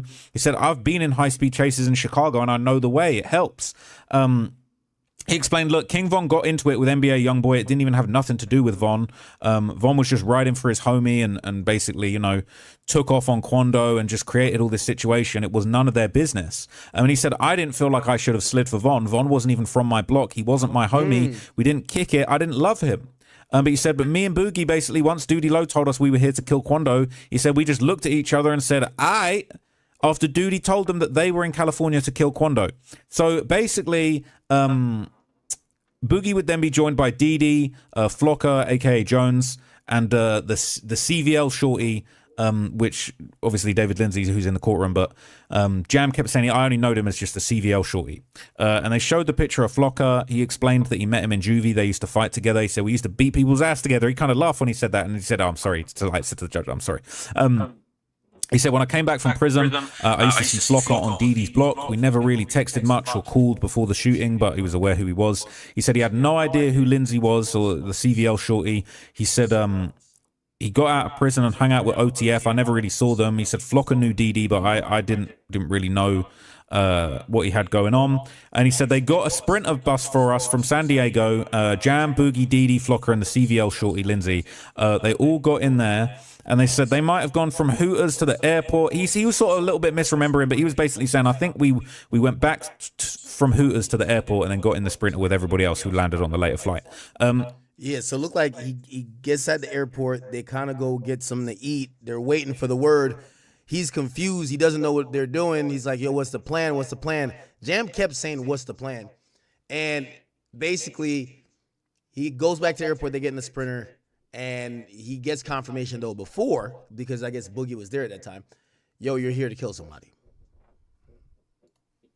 And then they all got in a Sprinter van and then went from San Diego to LA. He explained that the Sprinter had kind of a partition, so you couldn't really talk to the driver. It wasn't that kind of situation. And basically, in addition to all that, he basically was shown a picture and he said, I'm not sure if that's the exact van, but it looks similar. And so basically, he said that Dee Dee was on his phone in the Sprinter and he turned the camera to Flocker and the CVL shorty, Lindsay, and basically said, hey, I got the Navy SEALs here. He either said, here go the Navy SEALs, or you see the Navy SEALs. He kind of wasn't sure which one he said. And on the other end of that FaceTime was allegedly Lil Durk, right? He said that he heard Durk's voice, all right, and he said that Navy SEALs are hitters, they're military, they're people who go on missions and kill people, right? That's what Navy SEALs meant in that context. And he said, I saw Durk. He said that Durk was basically put face to face with Jam on the FaceTime, and apparently Durk said to Jam, hey, go crazy. And then Jam slammed the rakes, did the GDK hand sign, and basically asked where Durk was. He said Durk said he was at the studio, and he said, I knew that he was at the studio because I've been to that studio before. And then Durk and Dee Dee continued talking on FaceTime. Now, after that, the Sprinter stopped. Apparently, they were up a mountain super high up and they could kind of see the lights off in the distance above LA. And all the members got off. They stretched out. Somebody tried to take a picture, but it was too dark. Jam tried to take a video, but it was too dark. And you're thinking, bro, you guys are really trying to take videos on your Sprinter break? That's insane. So from there, they went to Target or Walmart. He wasn't sure which one, but like a large supermarket. And they basically stopped there to buy hoodies and gloves. They basically were trying to disguise themselves. And like nobody had brought hoodies and gloves with them, so they had to stop and buy them. So they got back on the Sprinter bus and eventually got to LA. Now they pulled up like a car lot that was apparently off a busy street. And then Vonnie got on the party bus, right? The Hitman bus, the Sprinter. He said, what's up? And then he stepped off to talk to Dee Dee. And then he came back and apparently Vonnie said, I got some bad news. I only got 3 guns. All right. And I don't want to get anything wrong here. So look, I'm just going to tell you what I wrote in my notes. If it was slightly off, I apologize, but I'm thinking it's close enough. He basically said that this was the first time that he had seen Vonnie in this trip. And everyone said, what's up? Jam shook Vonnie's hand. And then Vonnie came back with Dee Dee. He said the bad news, only got 3 guns. And then Jam says he remembers he gave out some guns, right? He had 2 Glocks with extendos, and he said that they were hanging out one of their pockets of their hoodie. He couldn't remember who. But they had extended clips. He said he gave a Glock to David Lindsay, and Flocker, Asa, got given... is that right? Hang on a sec. My bad. Flocker being Keith Jones. They basically gave another Glock to Flocker. That was the Glock with the switch on it. And then Dee Dee was holding a Beretta in his hand. And apparently he said, I'm rusty. It's been a while. And then handed the Beretta to Jam. So it was basically these guns being handed out determined who was a shooter from that moment on. And it was never questioned. Jam made it clear that a switch is what makes a Glock fully automatic. They're saying that Flocker, aka Keith Jones, had the switch. Yeah, Flocker was the one with the switch. That was confirmed. And then they basically said someone was delivering a 4-door car. It was white with tinted windows. This was the slider for the murder, the Infinity. And he said that the person that dropped it off, he didn't know who they were, but they wiped off the door handle with their sleeve, got paid, and then left. Jam, Flocker, Boogie, and the CVL Shorty basically all got into their cars, got into that Infinity, and then Vonnie and Dee Dee got in the BMW and everybody left. And where did they go? Did they go to their own hotel? No, they didn't. Allegedly, they went to the hotel that they knew Quando was staying in. They immediately went to Quando. Damn, these niggas flew out without luggage. They don't even go to not. I mean, we niggas, so we don't need to freshen up. But immediately drive right to where Quando's staying. Damn. They showed up to Quando Hotel like they try to. Shit, they might try to check in and check that nigga out. Quando's hotel, and they basically saying that the shooters in the Infinity followed Vonnie in the BMW to a side block. Jam said he got out the car with Flocka and Dee to basically look around the hotel, see the ins and outs. They parked kind of away from it. He couldn't say exactly where. But then he said they swapped over. Jam then got in the car with Dee and Vonnie in the BMW, and the rest of them got in the Infinity. And they basically were scoping the scene out. So during this time, allegedly, according to Jam, Doody Low called them on FaceTime and basically says that the weed guy has Quando's location and has texted Quando saying that he's close. And he's told Quando Rondo he's like only a few minutes away. And Doody basically, allegedly the quote was, Doody said, I talked to the weed guy who's got Quando's low. He told me to tell Quando he's almost there to deliver. Jam basically said this was all a trick to get Quando downstairs. Doody said that the dude wasn't really coming with any weed. It was a trick. And that's where we're going to get them, where we're going to kill them. That was crazy. I'm not going to lie. That was crazy. So they got up the video outside the hotel and they showed the cars. They got Jam to identify the slider, the BMW, both parked outside. He said, I remember this because we were on opposite sides of the street. I remember it well. I was in the BMW with Dee and Cuz. And then basically Jam went on to say that we sat for a minute looking through glass. We were kind of looking through to the lobby. Then we went back to a side block. We were going to tell the other car to basically pull up and get busy when Quando came out. They knew that Quando was wearing a camo shiesty mask. Somebody had a camo Bape hoodie on. They said Quando looked like he was smoking a cigarette outside, and at one point they saw the light bounce off his diamond grill. And he basically said they were about to slide and kill Quando Rondo at the hotel, but then cops were riding past. He said damn near every minute a police car drove past. LAPD was everywhere. He said they decided it was too hot to do the murder at that point. All right. And he basically said Quando was wearing a poo shiesty ski mask. Right. He explained what that was. Brian Steele objected to loads of stuff along the way, and the judge just kept on overruling. Bro, let him talk. So apparently Dee was in the back and he took the Beretta from Jam, and apparently he wound down the window, held the gun up, pointed it right at Quando, and he said, I could get him right now. It would be easy. That was crazy, but he didn't do it. All right. So I think Dee was woofing. He wanted them niggas to know that I'm like that. That is just insane. That was like a movie. These guys are thinking this is a real life movie. So after that, they called off that hit. They said that the police were making it too hot and risky. Jam explained that hot is, when the police are onto an area, they said a person can be hot, a block can be hot, a situation can be hot. The situation was hot. They went back to the hotel. Both of the cars went together. And they were outside Quando's hotel. They'd been communicating on their phones. Sounded like there was FaceTime, but he said he didn't know that the two cars might have been communicating on regular calls, possibly FaceTime. And they said that Vonnie was taking them to the hotel. It was the same hotel that everybody that goes to Disneyland stays at. After that, Vonnie did all of the checking in when they got to that hotel. Jam told Vonnie that he needed some weed, and Vonnie left to get some, and he came back with it. They were staying in a first... Okay, so Vonnie's like doing assistant shit. Yo, go get me some weed, little nigga. Go get me that weed, nigga. Level room that had a sliding door that went straight out to the parking lot. So Jam basically went out and smoked a little something with Flocka. He talked on the phone, then he went to sleep, and they planned on catching Quando the next day. So we went away, all right? We came back after a little break, and that was kind of the end of the testimony for the day. But what was interesting is that final part. Durk's lawyers made a motion for a mistrial. The judge was like, that Tory Lane's comment isn't enough for a mistrial. We're striking it from the record. But he basically gave a bunch of points as to why that was not sufficient for a mistrial. And we know that Brian Steele loves to ask for a mistrial. He did that a lot in the Young Thug trial. And then Dee's lawyer basically said an absolute load of nonsense. He said, this is death by 1,000 cuts. At a certain point, it becomes too much. Yeah, no shit. The evidence is overwhelming. He said we didn't have there were certain bits of evidence that we didn't have, exhibits that we didn't have. He basically was saying that they never said that they would show the Dee Murder Man video in front of the witness. And this guy, oh my God, Dee's lawyer, I'm sorry, but he's just talking a lot of nonsense at certain points. Sometimes he does it really good, and then other times it's like, bro, you're slipping. He said, Dee wasn't referring to himself as a murder man. He was referring to another guy that was there called Murder Man. He said, I request a mistrial. The judge flat out denied straight away. And the prosecution clapped back. They said, they didn't say bro. The prosecution responded. They said, he is lying. That's not what he said. The comment under the video said Murder Man. And then Vonnie said, oh, they saying I'm a murder man, for sure that. And saying we didn't give a transcript because there was a lot of slang and things. We didn't want to try and tilt things. We just wanted to let the jury make their mind up of what they heard. And the judge said, look, I accept what the government says.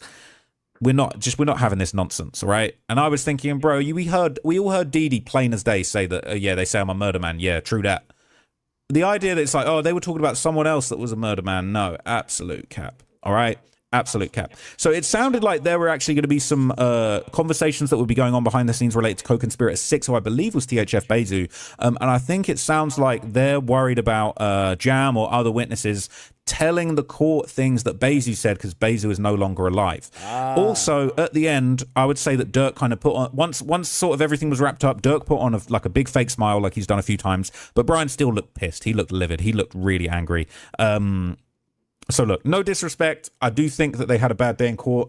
Jam's testimony was overwhelming. We haven't even got to the full breakdown of exactly how the murder went down. I'm sure that's going to come tomorrow. But let's see how Brian Steele plays Jam. When Brian Steele gets to cross-examine Jam, is he going to go out like YSL Woody? Race 4, I think it... Cooperate. Okay.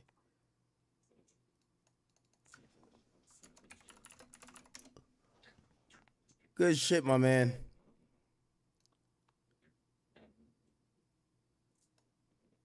So I'm gonna show y'all something. This right here is the most accurate photo of Lil Durk. Obviously, we're in the federal courthouse. So this right here is the most accurate photo of Lil Durk. That's how his hair is. He looked cool. You know what I'm saying? He done lost a little bit of weight. Obviously, he ain't on drugs and all that in that jailhouse. So it seemed like he doing all right. Yo, Chad, let me grab some. I'm about to grab some of the drink. Now, what's to be expected today is dude is going to get done with his testimony. He was sitting at the table like he was a lawyer, but he's an agent. And like I said, the judge said he didn't want anybody on the damn table, in the damn courtroom, who literally was going to testify. They don't give a shit. The dude was there the whole entire time. Now, we're supposed to be getting jammed today.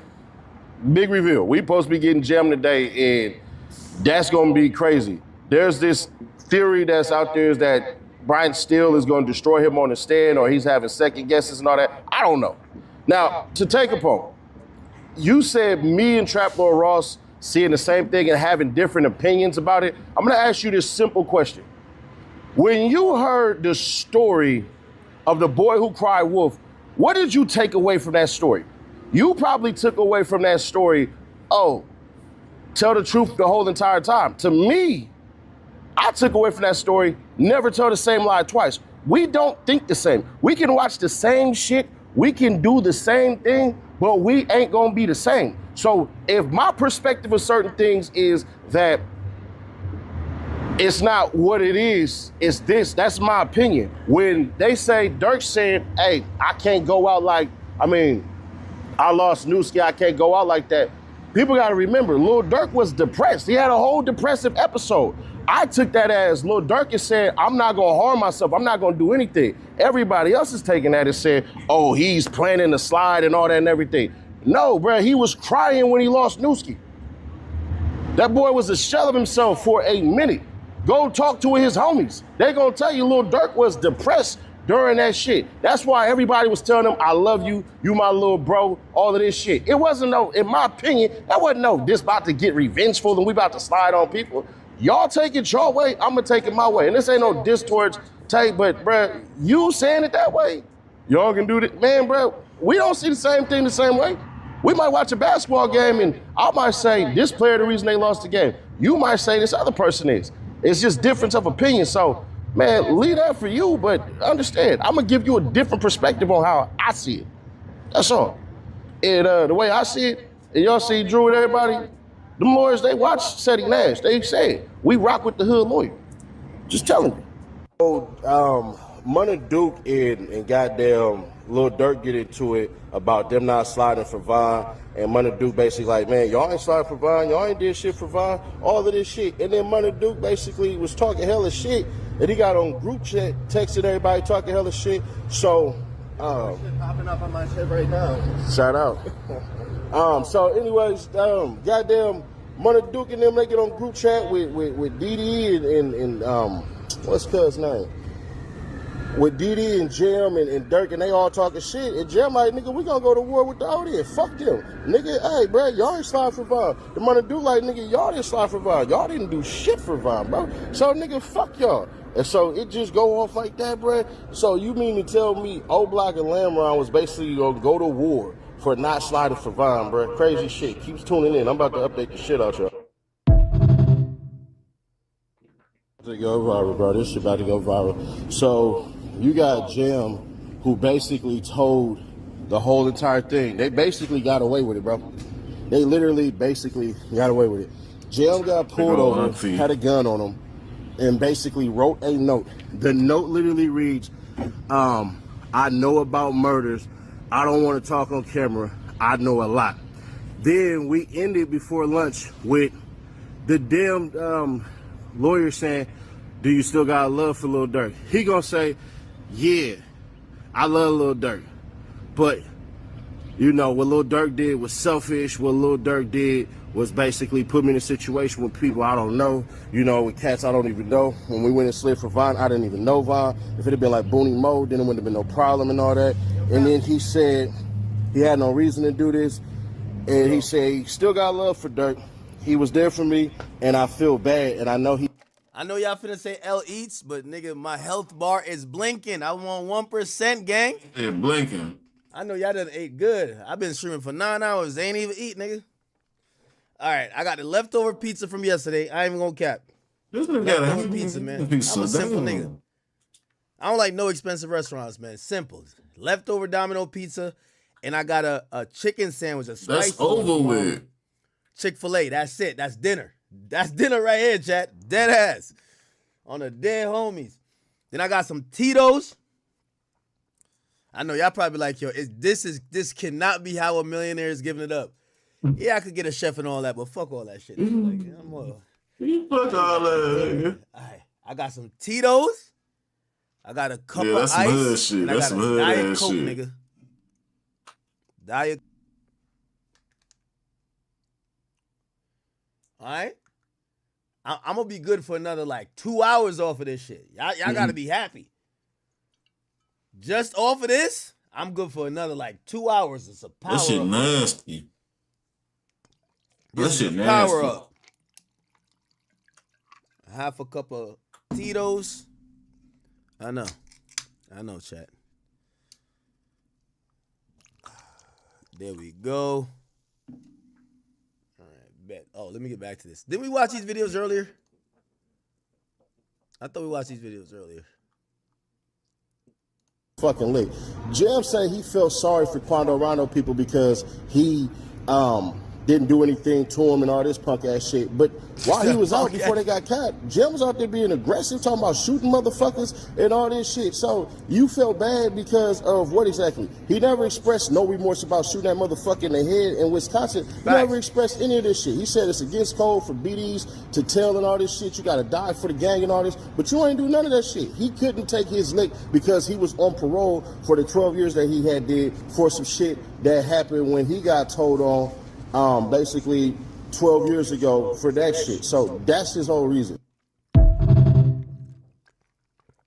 We found out that Braids, the Braids motherfucker, he lied in his testimony. I done piece the shit out of him if I'm Brian Steele, because Braids lied about the cameras and said that, hey, bruh, we didn't have cameras and all this shit. No, literally, they could have audio recorded it because Jam the one who said no video cameras. That's the reason why. So if you was such a head honcho and all this shit, how you didn't read the note about the person who said, hey, bruh, I'm finna come snitch, just don't bring no videos. If he would have said... Oh, chat, but how the fuck you drinking and eating, though?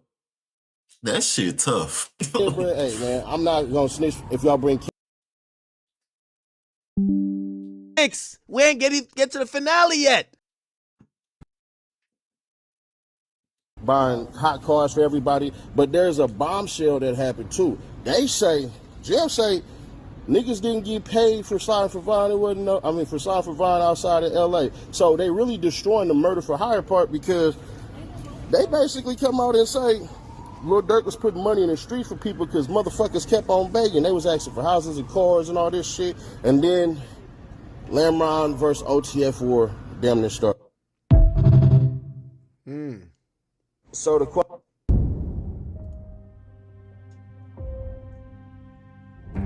Now, at first, Doody Low wasn't originally from Lamron, O Block, or 600. Instead, he came from an area called Kankakee, Illinois, but through Chief Wook's network, he eventually became tied into the family structure that helped make OTF a national rap label around 2013. We got the same best friend, Chief Wook. Met in 2013. Wook could come to Kankakee, and then it just happened like that. Back and forth to Chicago and Kankakee. Online, many people believe that their connection went deeper than music, with some claiming that Doody Low might have actually been a drug plug for Lil Durk. But regardless, he grew very close to Durk, who would once joke that Doody Low only had 4 ops because Kankakee was so small. It's 4 ops out there, man. Come on.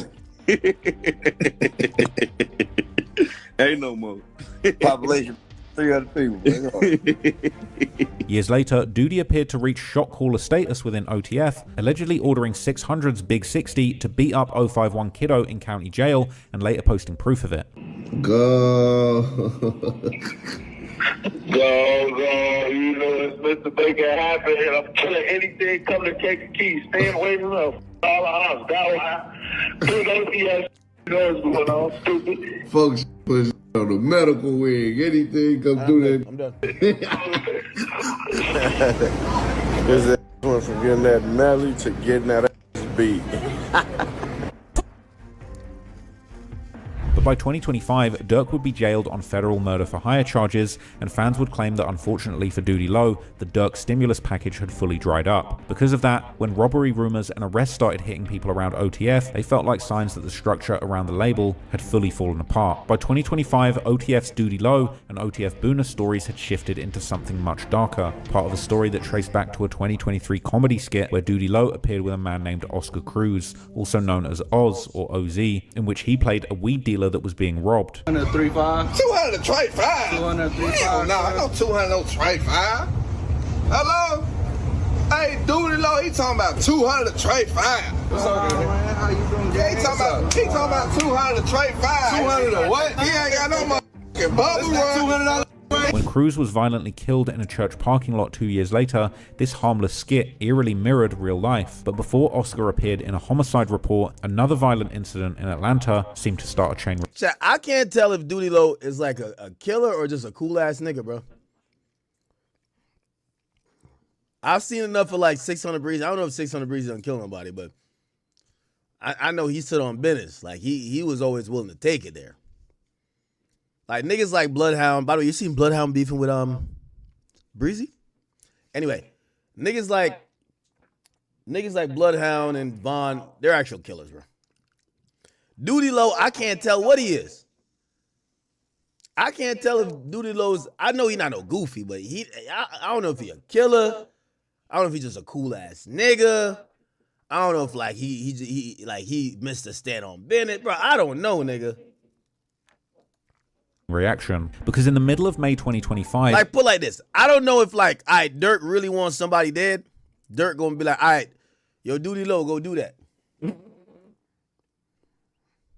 reports begun circulating that Doody Low had been robbed and shot in Atlanta. A week later, Quando Rondo's brother Wop posted Doody Low's chain with a screenshot of a message that read, "Doody Low said if we can get his chain back, he got some cheese for us." Soon after this, Lil Tim, the man who shot and killed King Von in Atlanta, would react to the leg shot, fueling speculation that the incident was connected to the war between OTF and Youngboy's NBA crew, as well as Quando's crew of Rollin' 60 Crips that sometime go by Jump Out Gang or 33rd Street. Introduce you to that life. 5 5 5 5 5 5 5. Now, Doody Low would later push back against these theories in an interview on the Danza Project, saying that Quando's people never took jewelry from him and that it was actually someone else. The goofies that posted money, right? Right. They don't have money. They had a video of it. Wait, Doody Low got robbed? Y'all remember when Youngboy went off about what niggas was trying to say? Youngboy. When he went off about like a nigga get his chain taken or some shit?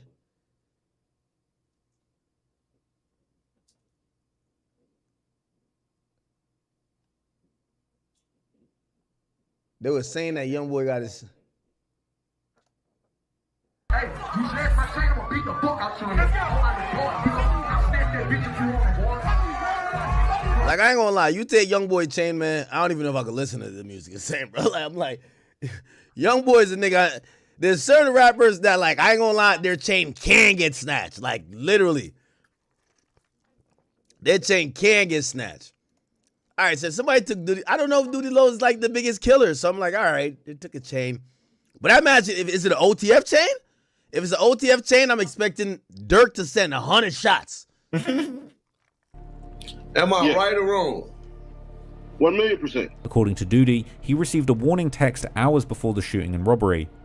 I got a text 2 hours before, like, man, somebody trying to. Like, something ain't right. Yeah, I'm like, and I promise you, that was weird.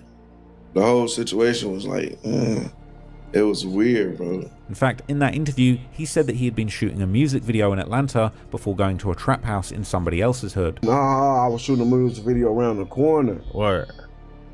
And then I popped in somebody's hood.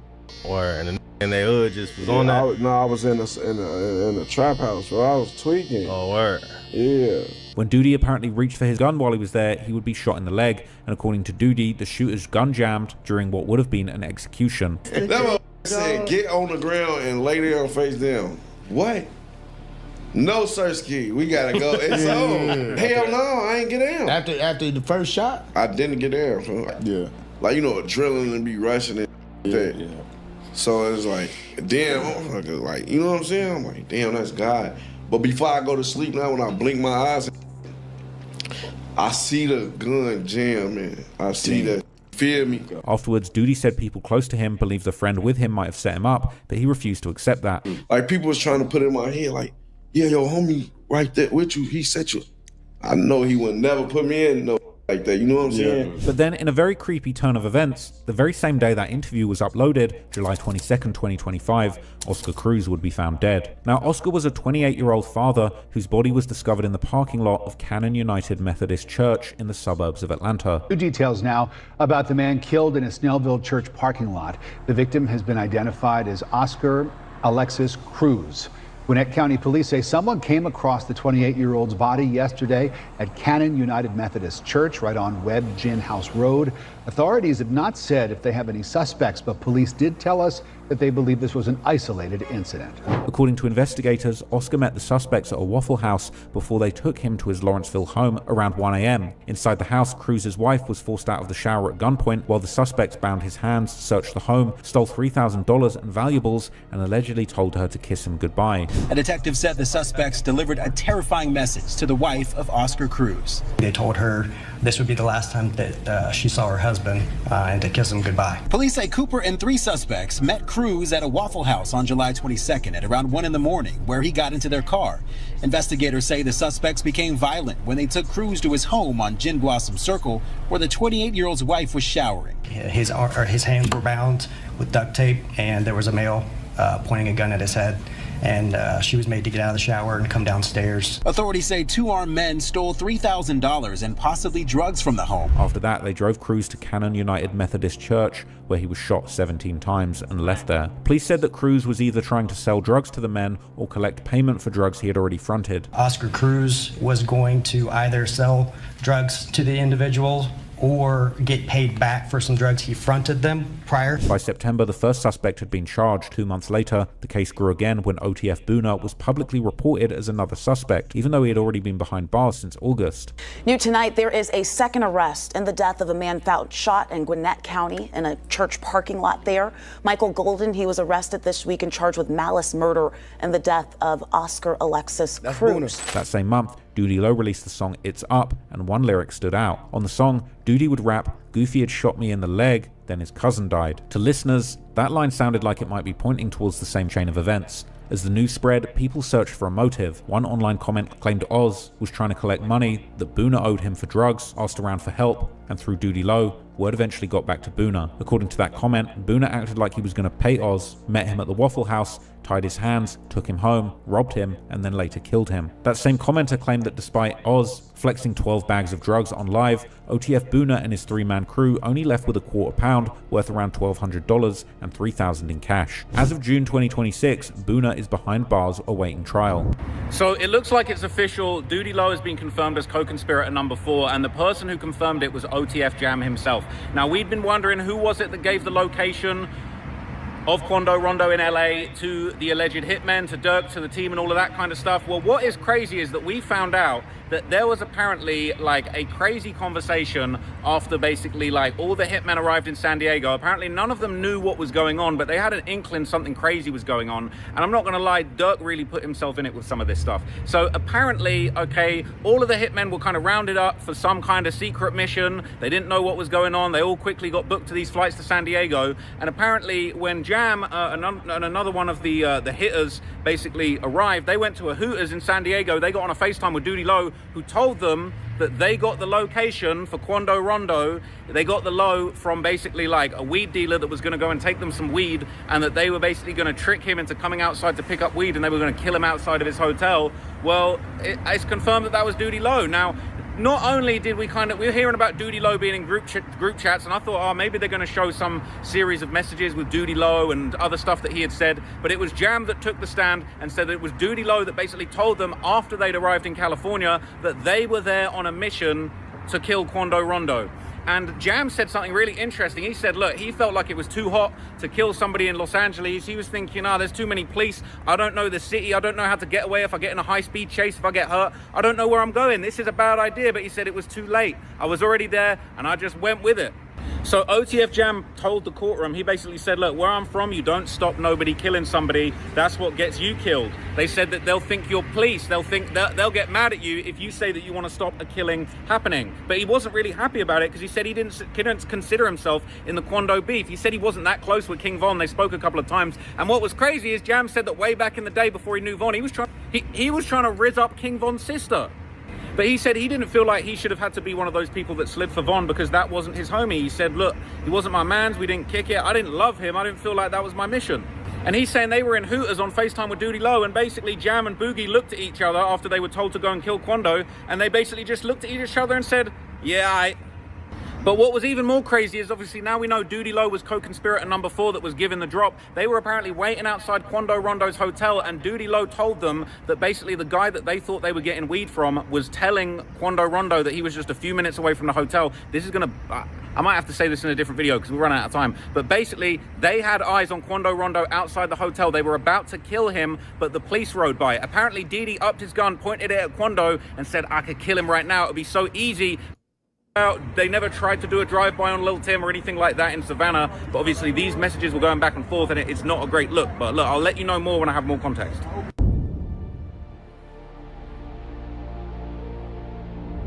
In July 2025, OTF Booney Mo was booked in Douglas County, Nebraska. Soon after, he would be arrested for violating his parole and being a fugitive from justice after authorities caught him with narcotics. Court filings show that he was arrested and charged with possession of cocaine with intent to distribute. Nebraska state authorities reported finding him in possession of less than 10 grams of the substance, roughly equivalent to 100 or 200 individual street. Nigga, what? You know what's so interesting? And I think this is where, like, Durk, you know, I always look at this. Yo, this nigga is born in 83, bro. This nigga is 43 years old. Durk is like 34, 33. Well, how old is Durk? 32, 33. Early 30s. I think Vonnie is in his 20s. Like, Vonnie's like 28 or something like that. I don't know, like, something like that. It just kind of shows, like, this. Like, Durk really did kind of move around with friends. Because, like, he hang with older niggas and younger niggas, same time. Durk definitely hung with older niggas and younger niggas at the same time. of less than 10 grams of the substance, roughly equivalent to 100 or 200 individual street doses. Online speculation framed the case as another sign that the durk stimulus package had dried up and that OTF falling apart was the reason that Booney Mo had gone back to trapping to make money. Now, what is clear is this case placed him far from Chicago, far from Atlanta, and far from the OTF comeback that he had been trying to build. But long before Nebraska, Booney Mo had been tied to OTF for years. He was originally part of a Black Pea Stone set Bang Bang Gang from an area called Terror Dome, southwest of Lamron. He would move between these two hoods. That's what it is. Bang Gang Lamron. That's it. Do you hear me? You hear it from the lawman, Booney Mo. From the lawman. Bang Gang Lamron. That's it. Nothing else. And at the time, he was known as an alleged trapper, with BBG reportedly making enough money to open a neighborhood fish and chips restaurant. That's the Bang Bang Gang restaurant, man. Y'all see that? BBG presents fish and chicken, mother. It's our man. We investing up in. That sounds good to me. By 2009, Booney Mo was already pictured with Lil Durk and the early Lamron Circle, but soon after, his name got tied to a serious Chicago case. In September 2010, Chicago police went to 7701 South Hoyne Street to execute a search warrant naming Rio 300, one of the founding members of Lamron 300. According to court records, 14 to 16 officers arrived near the house in marked and unmarked cars, and although many were in plain clothes, they wore raid vests. You know, this is like important because the dude Booney Mo is really important. If you listen to Durk, he's referenced him a lot. Talk about him a lot. Durk kept a lot of dudes close. Didi kept close. Booney Mo always kept close. Actually, if you hear the lore, is that Durk was willing to turn his back on a lot of the Lamron dudes because of their issue with Booney Mo. So there was, there's a few people who really kind of had, Durk leaned on or Durk cared about a lot. Perhaps that's why Jam at some point was trying to he was trying to see where he ranked in how much Durk valued him. Definitely not over Didi. And then Didi's brother, Mr. Not Baby Threat, Baby Bop, he gets into some shit. And shit, we never heard or we don't see no evidence that Durk was like, nah, man, yo, D-Ski, like, your brother Baby Threat, like, he a snitch. None of that. But Jam was getting kind of ostracized a bit and questioned. Vests marked Chicago Police Department, and inside they found Booney Mo, Rio, Booney Mo's grandparents, Paris, and Leslie, who court records described as Booney Mo's girlfriend. But according to state's evidence, officers breached the fence with a battering ram and moved towards the rear door while at least 3 officers yelled Chicago Police search warrant. Inside, the group had been watching TV and smoking marijuana, and Paris said that he had brought a gun into the room earlier that night at Booney Mo's direction. At that point, they heard banging near the back gate, and Leslie looked out and ran with Booney Mo to his grandparents' bedroom. According to statements later given to police and the grand jury, Booney Mo told Rio to find out who was at the door. According to these statements, Rio allegedly grabbed the gun, looked outside, and told Booney Mo it was the police. In Paris and Leslie's pre-trial statements, Booney Mo allegedly ordered Rio to buck that, meaning shoot at them. As officers hit the door, the state claimed Rio pulled the trigger once, the gun didn't fire, and then he aimed again, pulling the trigger a second time, and the glass security door exploded outward, injuring 3 police. After the shooting, officers surrounded the house and eventually made contact with the people inside. Afterwards, witnesses said that Booney Mo asked Leslie to take the gun to the basement, but when she refused, he allegedly hid it in his grandparents' closet as his grandmother protested. Eventually, police ordered everyone out, taking the occupants into custody and searching the home. During that search, officers recovered multiple weapons, including an SKS assault rifle, along with heroin and marijuana. As a result, Booney Mo and Rio were indicted on multiple counts, including attempted murder and aggravated battery with a firearm. Importantly, Booney Mo was not accused of pulling the trigger, but instead the state tried him under accountability, arguing that even if Rio fired the shot, Booney Mo was legally responsible for allegedly helping set it in motion. However, the jury convicted Booney Mo of 3 counts of attempted murder and 3 counts of aggravated battery with a firearm. After the conviction, Booney Mo apologized to his grandmother and children. Ultimately, he was sentenced to 3 concurrent terms of 23 years, while Rio received 26 years. But a few years later, an Illinois appellate court reversed the conviction and ordered a new trial, but the case had already left Booney Mo with serious prison history. So by the time he was back out, OTF was completely different. At this point, King Von was dead, Lil Durk was bigger than ever, OTF was a national brand, and several older names were coming home after years behind bars. For Booney Mo and the others, the return came with a chance to pursue music, but then Lil Durk got arrested, and as Durk's federal case developed, Booney Mo's name kept on appearing in a far more dangerous context. According to federal filings, prosecutors wanted to introduce evidence of an alleged plan involving Durk, Booney Mo, and a cooperating witness identified as PW1. After King Von's death, prosecutors claimed that Durk grew frustrated with O-Block members because they had not retaliated. In that alleged message sequence, Durk wrote, "I'm finna pipe it up." According to the same reports, Booney Mo responded, "Blood, it's green," followed by a car emoji, a green light emoji, and the message saying, "Getting together now, no phones." After that, prosecutors reportedly claimed that PW1 and Booney Mo purchased a vehicle using money provided by Durk. The alleged purpose was to travel to O-Block and kill any O-Block members they could find, and PW1 expected to be paid for every member he killed. But according to the filings, the plan was later called off because police were in the area. Now, prosecutors were reportedly pointing to him as one of the people that Durk trusted when retaliation was being discussed after Von's death. By October 2024, Durk had been arrested in Florida on federal murder for hire charges tied to the 2022 Los Angeles shooting that killed Quando Rondo's cousin Lil Pab. But after Durk's arrest for a while, Booney Mo continued pushing music out there publicly throughout 2025, releasing the tracks Get Back, Mike Vick, and If You Know You Know. But at the same time, his own legal problems were building up once again. That summer, Booney Mo was arrested in Nebraska and eventually sentenced in the cocaine case. By then, Booney Mo's path would fit a larger pattern around Durk's circle, where older names spent years locked away, came home to money and attention, and were allegedly pulled back into the streets soon after.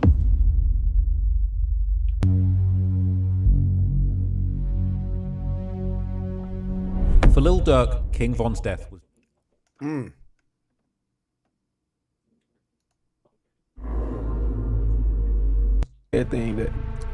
Now, this FBG Cash thing, and shout out to Trench's News. So when he was on yesterday, he actually sent me a document which has happened to be a filing from a civil lawsuit that the family of FBG Cash has done.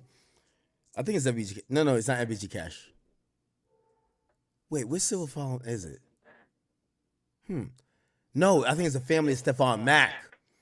And they claim that through their discovery, they figured out that the investigators believe that OTF, not saying who, but they say OTF is responsible for FBG Cash's murder. If you don't know FBG Cash, guy who was locked up for most of his career, he comes out, he starts disrespecting Von because Von's dead. He kind of like, is popping a lot of shit, goes viral for that. He actually goes viral initially because he slept with Chief Keef's mom. And when he came back out this new time, disrespecting Von, he shows up, takes a picture by the mural. He later says to Adam 22 on No Jumper, "Yo, they told me to go take a picture by the mural, so I did that." And when he did that, he ended up dead. Okay, and this is after Durk was starting to rap. "Yo, you go by that mural, you gonna end up dead," and the nigga ended up dead. Oh, bro, he definitely Gangster did. disciples in his city. After his murder, one of his close friends would step up to fill the void that he left. This was the rapper FBG Cash, real name Tristan Hamilton. Born on October the 5th, 1990, Cash was several years older than most of his peers in the early drill scene, including his little brother, FBG Young, who was... Okay, so this is also very interesting, and that's why I brought up like the age difference with like the Booney Mo stuff, right? What happens in Chicago, these guys go in and out of jail, and every time they come out, like, the world has changed. There's new iPhones, new trends. But also, like, a lot of their friends have either died or, like, shit has just moved on. So you get, like, this weird dynamic with Chicago where age groups is kind of like, it's fluid a bit. It's fluid a bit because unless you with your original guys and nobody got killed or nobody went to jail, you see a lot of people re-entering society and they're either a little bit older, but they still got the same mindset. Niggas get out and like they get locked up at 19, they get out when they 30. They kind of still want to hang with the niggas who are in their early 20s, right? So they're a little bit older. Like it's a little bit fucked up because everybody's going to jail, everybody's dying. It's kind of weird. born in 1996. Cash was born into a family of GDs, and with his father being in the streets too, Cash would be exposed to that lifestyle early, jumping off the porch in his grade school years. Yeah, my pop was always in the streets. As kids, we was already in the street, exposed to the street. You know what I'm saying? It was just a time we had to come home, but we saw everything that who ain't from the streets and ain't jumped off the porch ain't saw. We saw all young age, so far as like coming out doing shit on my own through grade school years, you know what I'm saying? Anytime I got a chance to pop out and go somewhere without my people attendance, you know what I'm saying? I was in the streets, so. Cash and Young's family would eventually move to around the 63rd and St. Lawrence area when Cash was in 9th grade, and there they would join the local gang set, STL EBT, and begin to spend time with other guys from the set like Duck and Dutchy. The four would eventually form the rap group Flyboy Gang, aka FBG, together with rappers like Lil J, Billionaire Black, Duck's brother Brick, and Wooski, who was always more in the streets than in the booth, but would still rep the name at times in his music. However, before that, in 2009, when Cash was only 18 years old, he would get arrested for an armed robbery and get sentenced to 6 years, which meant that Cash would end up being locked up during the critical years when the war between the GDs and BDs would begin to escalate in the Woodlawn area. While Young and Dutchy and Duck would first begin to rap under the FBG moniker, and the drill movement as a whole would begin to form, with artists from the Woodlawn and Washington Park neighborhoods playing a key role in the genre's birth. With good time though, Cash would ultimately end up only doing 31 months, and in 2011 he would be released on house arrest. Cash would seemingly spend his time on social media, where he was making his affiliations known. His first tweet being how he's repping Dale Mob, a name that STL EBT would call themselves after the murder of Dale Fisher in December 2011, and of course repping their rap group FBG that he was now part of, as well as shouting out their affiliates like the MOB set and the Brick Squad, or dissing their ops like Fredo Santana aka Mr. Scary Sight and E-Day from 600. Cash was clearly studying the new drill scene, and seeing it blow up right in front of him, he too would decide to get into rapping and make a name for himself. Being now part of the FBG crew, who were already making noise within the scene, Cash was in a great position to make it rapping, but he also had an ace up his sleeve to go viral. See, when Cash had been 16, he'd been messing around with an older woman, but this wasn't just any woman. This was Chief Keef's mother, Lolo, who used to live in the Parkway Gardens, better known as O Block. Now, with Keef being possibly the hottest new artist in the world at that point, and being the #1 enemy of Cash's STL EBT set due to often dissing them and their dead member Tuka in his music, Cash decided to clap back and use his old fling with Keith's mother to create publicity for himself in the drill scene, as he would many years later explain to a very confused Adam22 who had seemingly missed this part of the early drill history. How'd you go about getting into the music? Yeah, Cash is gonna say, yeah, fuck Chief Keef's mom, and Adam is in such disbelief, he's gonna think he's trolling him. Like, I felt like, so like, it was already ahead of me in the race. That wasn't even a race for us, but they was already off, you know what I'm saying? So I'm like, I ain't want to just be the one to just drop a song and then the dude pour, you know what I'm saying? So I was trying to do something to grab the attention. I started, made me and I ain't even make a Twitter yet. I was on Instagram, and it wasn't even popping like that. It wasn't no live, but like, it was some that happened with me and Chief Keef's mama, and that just put me over the top, like, as far as like people want to know who I am. Back then in 2012? Like, yeah, like that's when it came to What light. happened with his mom? Like, I used to with her, like, yeah. Yeah. I ain't gonna cap, you know what I'm saying? It's been said before, like, I ain't even have to bring it up. That's my people, you know what I'm saying? She cool people, but like, me and her relationship, like, not a relationship, but relations, like, what started me rapping. Really? Yeah. I kind of feel weird, like, I feel like you might be trolling me, and I don't want to have a serious conversation about it if you're just trolling me, but you know. In the summer of 2012, Cash would film himself calling Chief Keef's mother without her knowledge and trick her into admitting their relationship, with the video then getting posted online, where it would soon find itself going viral on worldstar.com, the biggest... Yeah, ironically, I wonder what Chief Keef thought when this nigga died. This nigga literally went viral from getting some clout off, oh, I've been with Chief Keef's mom. That's crazy. Hip-hop culture platform at the time. Call him Chief Keef's mom, man. You know what's up? Real. Hey, yeah, man, I ain't mean to hang up on you. Hey, what's up, man? When you gonna give me tickets to your son's show or something? I said, when you gonna give me tickets to one of your son's show or something?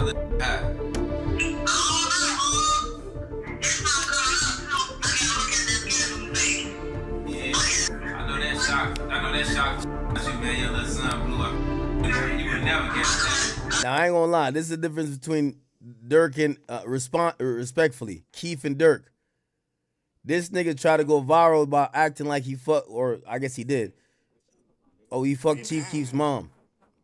Nigga, he showed up by a mural, He did. mural for one of Durk's dead homies, Vaughn.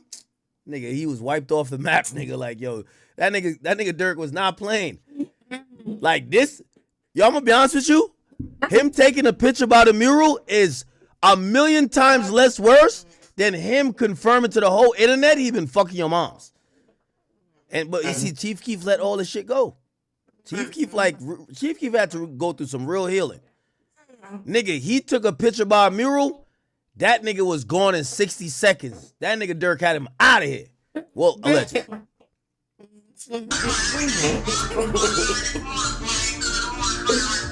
Yeah. Oh, damn. I know, that's crazy. I done got me some famous.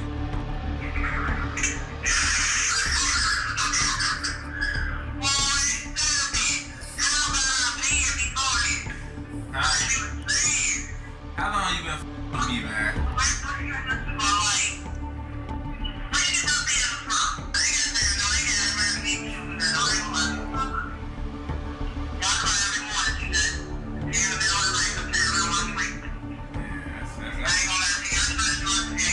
I know you trust me. That's what's up. That little lady, though, man.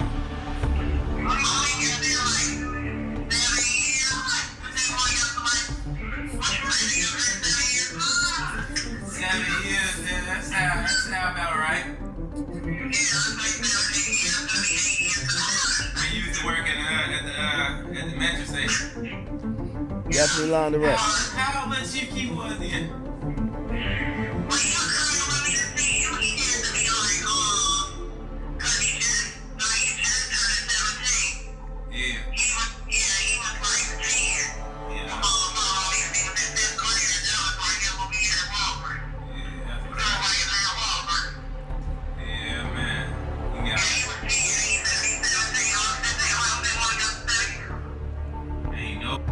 Duplicate, y'all the real thing nowadays, man. I got the real thing. Hey, boy, when you finish doing all that, man, alright,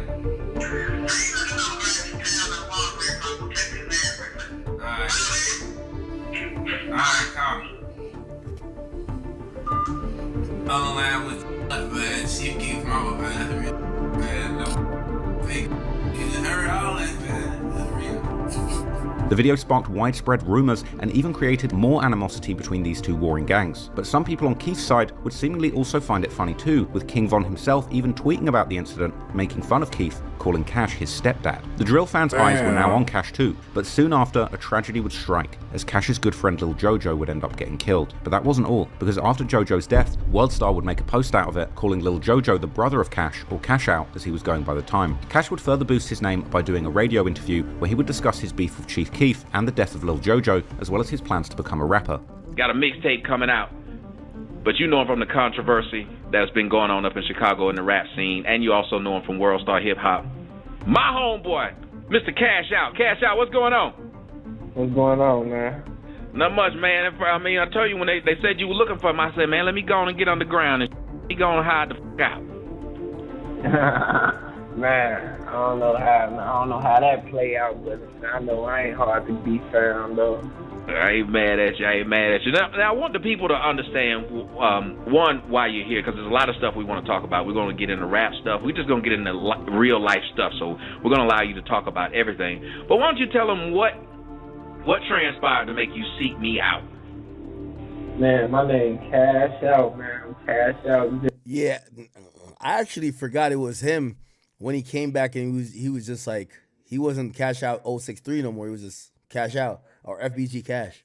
063, I'm from 63rd St. Lawrence. And I've been in the streets since I was a shorty, man. Everything I do is valid. Everything I do got a stamp on it.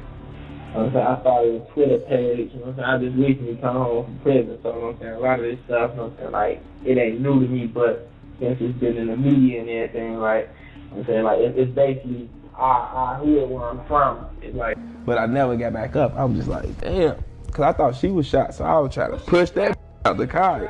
Yeah, like, boom, boom, boom, boom, boom, boom, boom. I'm trying to push out because I thought she got shot, but I was like, when I see she was like, whoa. I'm like, drive. She drives. I'm like, now I could get my out, because that's the only reason I put my because I thought it was the police, just in case they stop her. And I'm like, now I'm getting right, but I'm like, man, what? She was like, they turned off.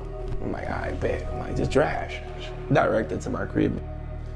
And when I was trying to get up out the car, I had pushed the rest of the window out, like, because the police was coming towards us. This is not normal. Like, by the way, this is dramatic and crazy. Like, Yeah, but I done been so many people been shot around me. It's not confirmed who the girl who Cash was with that night, but only a few weeks later, he would find himself in the exact same situation. But unfortunately this time, he wouldn't be as lucky. In what was titled as the last video of Cash alive, he was seen having fun in a recording studio wearing a black hoodie with a green print. And then, in the early morning of the 10th of June 2022, Cash had allegedly been at a nightclub where he had gotten into an altercation with some unknown people. Then, around 5:30 a.m., Cash and the woman named Tasha West would be driving in the Auburn Gresham neighborhood, located immediately south of Inglewood. Cash was driving his Ford Edge SUV on the 1600 block of West 81st Street, while the woman was reportedly sleeping in the car at this time. Their destination possibly being Cash's home on the 8100 block of South. Hey, this is the thing with Chicago too, man. You sleeping in the ops. Man, I love Chicago, man, but unfortunately, like, financial situations is the reason why we lost a lot of people. Man, when you tell me that JoJo was shot off a bike, you told me this nigga was caught at a bus stop. Man, in Chicago, if you got real issues, man, nigga, you gotta have the money to buy a car, nigga, move around, nigga. You got, like, you trying to fuck a bitch, nigga, like no disrespect to Cash, but you trying to fuck a bitch, you just lounging in your car on random blocks, nigga. Get a hotel, nigga, downtown. Bro. If you with a bitch, nigga, either she's sucking your dick or you, even if you just macking with her, nigga, you just gonna sit in your car in a random block. Crazy. I don't know, whatever reason, I guess you can't go home, or maybe you don't trust her at your home, nigga. You just sitting out like randomly, nigga. Just book a hotel. You feel what I'm saying? Like, I hate to say it, but like, bro, he was in his car super late. Apparently, they might have had a tracker on it. South Marshfield Avenue, which was only about a minute drive away. However, when arriving at an intersection, a black Cadillac would pull up on the car, and two unknown suspects would begin shooting at them. At this point, Cash would attempt to run from the shooters after bailing out the car, but he would eventually collapse on a grass verge next to the sidewalk beside a tree, while the shooters would then flee the scene in the Cadillac. Police and ambulances would arrive at the scene with gruesome pictures of Cash's body on the ground and being loaded into an ambulance, later going viral, with Cash notably being left laying next to that tree. Cash and the woman would be transported to the Advocate Christ Medical Center, where Cash would unfortunately be pronounced dead. Units to 6 and Citywide, we have a shot spotter at 8059 South Marshfield, 8059 South Marshfield, 22 rounds, nothing further, zone 8 station clear. Well-known Chicago area rapper was killed in a drive-by shooting early this morning in the Auburn Gresham neighborhood. 31-year-old Tristan Hamilton was shot multiple times. According to the Sun-Times, he raps under the name FBG Cash. A 29-year-old woman with him was also shot, taken to the hospital in serious condition. It is believed Hamilton fired back at the shooter. Police don't have anyone in custody, at least not yet. 2 years ago, another rapper close to Hamilton, known as FBG Duck, was also shot and killed. The police incident report would later reveal that a total of 23 shell casings were found at the scene, with 14 from a rifle and 9 from a .40 caliber pistol, while the medical examiner's report would reveal that Cash had been struck in the head, neck, back, chest, and legs. Reports also indicated that the shooting went down in 2 phases, with 18 initial rounds being fired, followed by a pause, then another 5 rounds, perhaps suggesting that the shooters wanted to ensure that Cash didn't survive and stood over him shooting to finish him off, with this detail seemingly being referenced by witnesses to the crime, as well as later lyrics that refer to the murder. Rumors would later even circulate, suggesting that Cash's killers might have even tracked him using an Apple AirTag. But following Cash's death, Chiracologists on Reddit would soon begin to react, like posting theories about his ops, such as 600 Breezy possibly dissing Cash by posting a picture of himself smoking on his Instagram story, while another commenter would say how Mimo600 had also posted a similar picture. A day or two after Cash's murder, his cousin and fellow rapper BG Lil Pat would make several posts dedicated to him, including a video of himself driving around together with the caption implying that he was going to slide for a month straight to get revenge. However, Pat would also make an alleged post and delete story where he could be seen walking in O-Block, which would immediately start theories that O-Block had been responsible for Cash's murder. About a week after Cash's death, Digital Real YouTube channel would post a vlog from O-Block where one of their members can be seen heavily dissing him, which would further boost the theories that O-Block was behind the hit. Gang only. Dummy, zip 'em up. Dead on arrival. Straight to the morgue. Ain't make the hospital. Straight to the morgue. The world wants supposed to have everybody twice singing everything but the women and everything but the legends. Yeah. He opened on his cash out, but we ain't crashed out. Oh, gang only. Meanwhile, Buck Munner, who is part of a set called TSG, who are the younger generation of O-Block, would make a post on his Facebook 2 days after Cash's murder, where he can be seen flexing a stack of money in front of the King Von mural in a very similar photo to the one Cash had taken at the mural just before his death, together with a caption. Somebody said this, this is really the Warren Chirac finale. Council at large, what up, boy?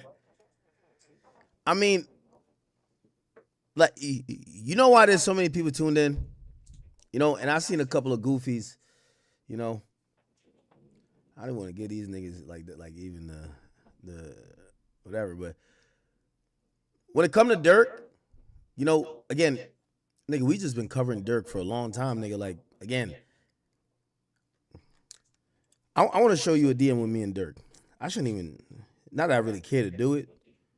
Oh, I think it was a text message. I don't know if I got it on this phone.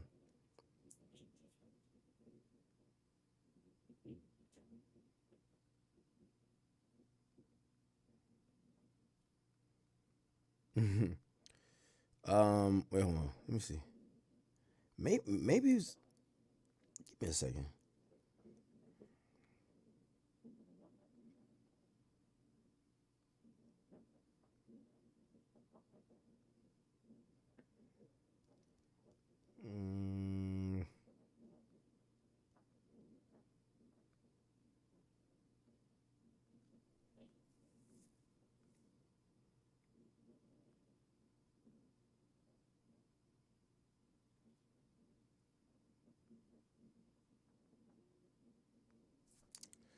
Yeah, nah, it was on text.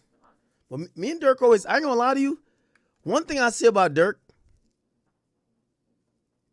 like, and you got to realize, I covered the Warren Chirac, so like, me and his manager got into it way back. Like his manager, OTF Chino, who did pass away, his manager was like, damn, yo, you showcased this, but you ain't showcased the backpack giveaway and shit like that.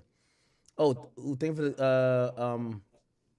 the donation. It says Warren Chirac finale. Michael Phelps. Ah, man. Yo, and that's why I kind of root for Durk, bro. I root for him. You know, this is nothing. I'm a little scatterbrained. I'm sorry, Chad. Yo, y'all Durk fans got to realize this too. This is a finale of sorts for Durk. This is one of the finales of the Warren Chirac. You're right. Y'all are right. But it's a finale where it's like, what end of the story do we want to see? The end of the story, do we want to be like, yeah, man, this happened, this happened, this happened, this happened. And then he went to jail for life? Do we want to hear this happened, this happened, this happened, this happened? Then he got killed? Or do you want one of those ending of the story where, like, the main protagonist, one of the niggas who, like, you really fuck with, like, he just kind of walks off into the, you know, into the distance type shit, and he's still doing him. I think everybody who fuck with Durk, bro, listen, we not fucking stupid, my nigga. Everybody who fuck with Durk, if you love Durk for real, and you gonna wear one of these, man, pray to God, nigga. Hopefully he get past this shit. You get what I'm saying? So. Pray he get past this shit, nigga. But honestly, if he get past this shit, we gonna have to look at him just like how we looked at Wayne. When Wayne started catching them seizures. Nigga, Wayne was making some of the best music, but he was high as hell, nigga. He started having health problems. Oh, yeah. Niggas realized, nigga, if Wayne gonna give you that same shit, that nigga gonna die, nigga. And I seen fans, like, accept that responsibility and be like, you know what? We love this nigga. Like, we want him to survive. Like, we good off the leaned out music that Wayne was making. Like, we love him. He a legend. Sure. It's the same thing with Durk. At the end of the day, if you support Durk, which I do and I hope y'all do, nigga, you know, you hope for the best and you want him to make it out of the situation. But if he do make it out of the situation, nigga, that shit is a dub. All them songs we done like, them shits is a dub. Yeah. Nigga, you can't do that again. It's over. Nigga, you make it out of the situation, it's over. Okay? So that's why I say y'all got to pick what ending y'all want to this. Like, the ending is like, y'all just don't want my guy to be rotting in a cell. Well, one thing about Dirt, he can also do other music than drill. He already proved that. So Let me tell you this. I love Vibes Cartel. He said he was in his cell before he went to jail. He was on, he would always question God, this and third. Nigga, when he went to cell, nigga, he said when he went to jail for life, he got on his knees and prayed to God. He got convicted, nigga, 35 to life. Hard labor in Jamaican prison, nigga. Like when he made it out via an appellate court in the UK because the UK still has some jurisdiction of Jamaica. He said he promised God if God took him through that, he would never not speak his name in glory. Nigga, he's been out for a couple years now. He's selling out shit still. Like he performed old songs. He don't make no music about gangster shit no more. It's over. Vibes Cartel, again, my favorite artist. He don't make that type of shit that I used to love. I gotta listen to old songs. He don't make that shit no more. That nigga is praising God. Cause he's seen what that led him to. That led him to life in prison, nigga. He should not be here. He don't make gangster music no more. So I say this to the Durk fans, like, of course we want him to beat the case. But I do hope y'all realize if Durk get out, what we talking about, the shit that y'all bumping outside the court, federal nightmares, he'll never make music like that again. It's over. This era is over. Only Allah, nigga, I'm not into the Muslim shit. Only Allah, God, Jesus could save this nigga and grant him some serenity and take him out of this. If you think that Durk gonna get out of this and still rap about sliding, you dumb as hell. It's the reason why y'all can't get the same Gucci Man. Nigga, a lot of times these niggas talk all the toughness. That's why when Meek Mill saying this bullshit, Meek Mill was in jail for like some wheelie, bro. We gotta stop with Meek Mill. Like, we love Meek Mill, but like, Meek Mill really was never really facing no real shit, bro. Like, we gotta stop it, bro. All of these niggas that we all loved, unless they died, you see, we don't know what Von would have became. Nigga, Von died too quick, nigga. We don't know what Von would have looked like when they superseded that shit to the feds and they came to him and said, nigga, we got you on 10 murders, nigga. 8 in Chicago, 2 in Atlanta. What's up? What you finna do? Nigga, we don't know that version. Von died to us, and this is all y'all street niggas, if y'all want to die like the hero, y'all gotta die like Von. Because otherwise, we gonna see the true meaning of life. Ain't nobody's living a gangster life for their whole life. The true meaning of life, niggas is gonna cop it. The biggest killers did it. I'm telling you, I just told you about Vibes Cartel. I'm telling you, if Durk beat this case, that nigga's gonna be the biggest. He got 9 kids. You know it's time he sacrificed being around his kids to be around some niggas who done told on him, niggas who done died, niggas who ain't rolled for him? You think he gonna do that again? You don't think Durk is in his cell doing whatever prayer like these Muslims doing, probably saying, I know I wasted my opportunity. I know you gave me all the blessings. You give me that shit back again, I will not do this shit. Thanks. So I hope all the fans, like when you rock this Free Durk t-shirt, just know that music that, came from that emanated from that energy that he was rocking with, because I think if you're watching the trial, you could clearly tell Durk was not on some capping shit, right? So we kind of like, damn, Durk is crazy. But my nigga, if you get another chance at life, nigga, all that music we like is a dub. You see, the thing with Pooh Shiesty, nigga, Pooh Shiesty ain't faced life yet. The moment Pooh Shiesty realized it's over,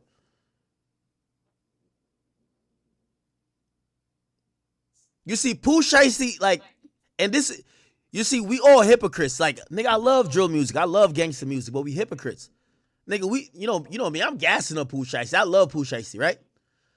But nigga, Pooh Shiesty shot niggas, facts. But nigga, Pooh Shiesty don't got no murder, nigga. Pooh Shiesty a young nigga in his 20s. He's a young nigga in his 20s that when they telling me he facing 10 or 20, nigga, he young, nigga, he not, nigga, I'm still here. He ain't never, what Durk is facing, they're telling him, nigga, life. Nigga, you could get multiple life sentences. Change your whole perspective. It's over. So even with Pooh Shiesty now, you about to fight this case? Nigga, if he come out and they even give him, say he got to serve 10 years. He already been in there for a bit. He got to serve, say get out in 8 years. Nigga, he gonna be more gangster than we've ever seen. Now, if the only way to break a nigga like Pooh Shiesty is to realize, is to make him realize that nigga, your face, you ain't no, like, you're done. Nigga, you think Pooh Shiesty right now think he done? Nigga, Pooh Shiesty probably in a cell right now thinking, yo, nah, I definitely fucked up. Like, I fucked up, but right now in hip-hop, where everybody who gangster seen pussy, nigga, I robbed, and it's on camera that I robbed one of the hip-hop's biggest gangster. Who better than me? Nigga, if you think Pooh Shiesty in his cell crying and shit like that, nigga, you tripping, nigga. Yeah, you tripping. Nigga, Pooh Shiesty's looking at like, nigga, I sit in here, nigga, he's what's that term that Kodak kept using when you institutionalize? Bro, he's already kind of used to it. Yeah. But everything he's doing, there's a date on it. This is why Jam is snitching. When the feds, when the state or whoever say life in prison, you start switching up what you got going on. When you thinking about, yo, you see how they did them boys in Florida? You see how they did them boys in the X trial? They say, I see you been over there smirking a little bit. Let me tell you this. You're going to be shitting in a metal toilet for the rest of your life. And the only time you're going to ever leave the facility that you're going to be sent to is when you're in a body bag. The judge had to ether that nigga. Otherwise, niggas is having fun with this shit, man. These gangster niggas, like, you got to remember, I ain't going to cap with you. This the hottest Pooh Shiesty been. That's what I'm saying. Durk really going through it now because I'm telling you, Durk realizing, nigga, there's bodies involved. They're blaming it on you. The jig is up. So for everybody who love Durk, y'all got to go through the Lil Wayne fandom shit. Do you care about Durk enough that when Durk come out, Durk gonna make positive music, nigga? I guarantee you, he's not making gangster shit no more. It's a dub. The only niggas who's still making gangster shit ain't get punished enough or really ain't facing it. Durk is sitting up there while his mans is literally putting him in jail for life. And his man is smirking at him like every couple of minutes, his mans is like eyeing him down. Man, that's just a dub. Like, we love Durk, but let me tell you this. We'll never get another aha. Like, y'all gonna hate me for saying this, but that's over. If you think that Durk would get out of this shit and make more songs like this, you out of your mind, my nigga. It's over. At this point, I guarantee when Durk come out, Durk is gonna be the best father he's ever been. Nigga, it's the second least at life. Nigga, he's in court looking around, smelling that fucking air freshener from the court, like the courtroom and shit. That's the only time he's allowed to put on a decent suit. You realize as soon as court's over, right? He gotta undress and get back in them fucking. It's not prison blues because he's over there. The federal building in Los Angeles. You know he's an inmate. Check it, like, yo, you gotta do roll call every night, nigga. Like, he's nothing special. And not saying that he's not used to jail, because he is a real nigga. But he has to come to terms with that. You heard what Jam said. Yo, Jam said he's snitching because he wants a date, my nigga. Like, just start thinking about it. This is why, like, another thing when I hear Meek say it, I'm like, yo, Meek, you was never facing life in prison. Stop it, bro. A lot of y'all rappers, y'all fuck up until y'all face the rest of y'all life. Because at the end of the day, everybody know when a rapper get locked up for 2 years, when you come back the third year, nigga, it's better than you've been free 2 years. You get hotter when niggas think you real. Durk facing something that all of these niggas never faced. They never faced life in prison. Facts. Nigga, after Young Thug came back with that, Young Thug still calling anytime he talk gangster, he call that shit a leak. Nigga, he is scared shitless. That Young Thug we heard talking about, I have something send shots at your noggin. That shit's dead. The only way you neutralize these niggas is when they're in court, not a plea. Fuck a plea. Fuck probation. When they gotta go up against the system and they facing life imprisonment, these niggas get sober. Sober. Nigga, Young Thug came out. Nigga, Young Thug was fucking all types of bitches. Young Thug came out. It's time to get married, nigga. It's time to get married. It's time to get serious. Y'all ain't realize? So I'm just trying to tell y'all that the Durk we love in terms of music is over. But if you want to see a good ending of the story, you still root for him. Hopefully he gets found not guilty, that he could be here for his kids, for his family, and that he could live the rest of his life outside of a jail cell rather than inside. But if you think this is on some music shit, the music shit stops here, bro. It'll never be the same. Trust me. He wouldn't even live remotely that life. Them niggas was going live every time like an op died, like laughing. Durk is just like, he having the time of, you think that's just over, nigga? Oh, bro. He about to see the niggas he spent the most time with take the stand on him. The niggas he was sending off, take the stand on him. It's over, nigga. It's over.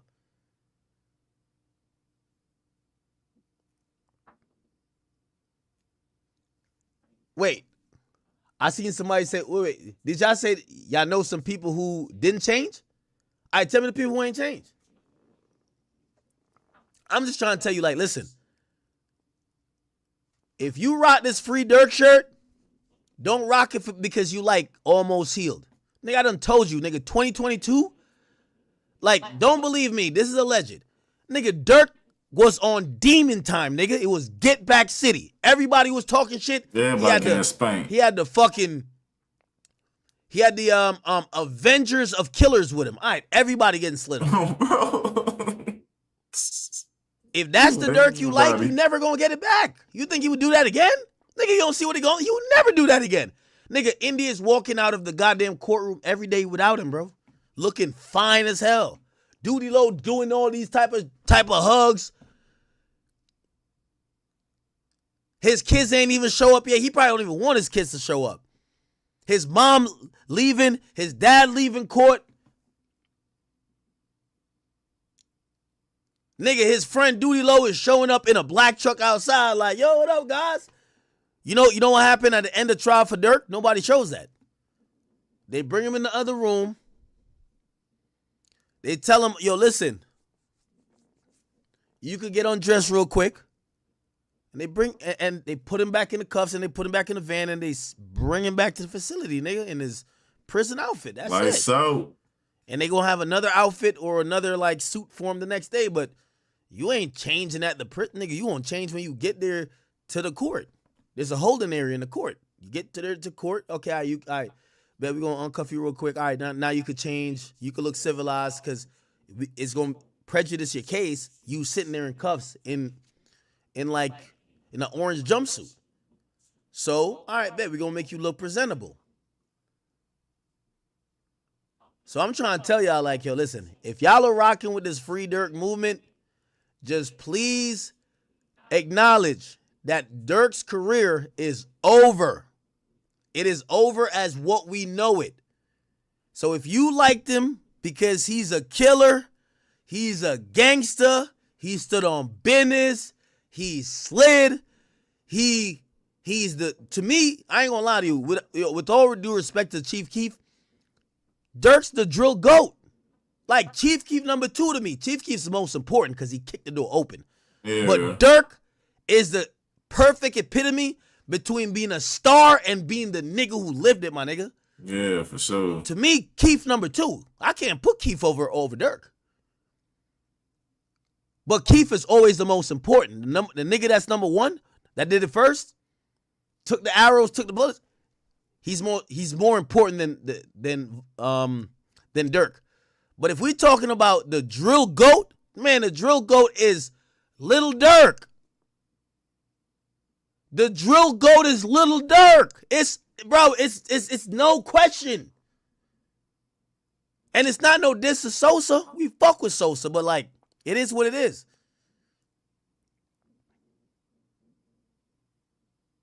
Nah, Sosa ain't the GOAT, bro. Sosa the GOAT. All right, listen. First of all, I make 2 points. First of all, if we look at really throughout the entirety of both of their careers, Durk done made better songs. Sorry. Sorry, Keith was on a run, but after that, it was really a long time before you hit. When it comes to drill, man, we all know what drill about, bro. Like, we all know, like, the shit that make niggas really blow up and glow up in drill. Man, ain't nobody fucking with this nigga Smirk.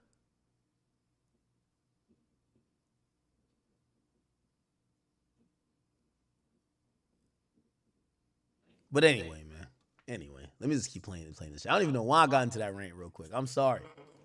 Where he would call himself the devil, while in another picture he would be pointing gun fingers towards the ground as if standing over someone whilst killing them with a gun. This flexing raised a lot of eyebrows amongst Redditors. However, it was an Instagram video posted by an O-Block member T Money which would really make fans think that Buckmanner might have been the one who killed Cash, as he had been seen in the video allegedly showing a close-up photo of a body that looks like Cash's. However, it wasn't only O-Block who were hinting at their Oh, involvement. and by the way, let me just say one more thing, man, because I want y'all to take that and make it no type of way, because obviously y'all know I fuck with Keith and I love Keith.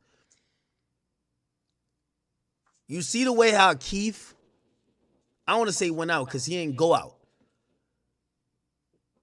If you rock one of these, that Free Durk shirt, nigga, if Durk is able to be delivered and could make it out of this mess, when Durk go back to making songs, like y'all remember when he did the "Shorty You My Beyonce," like a lot of niggas started clowning him because he was a gangster nigga making that.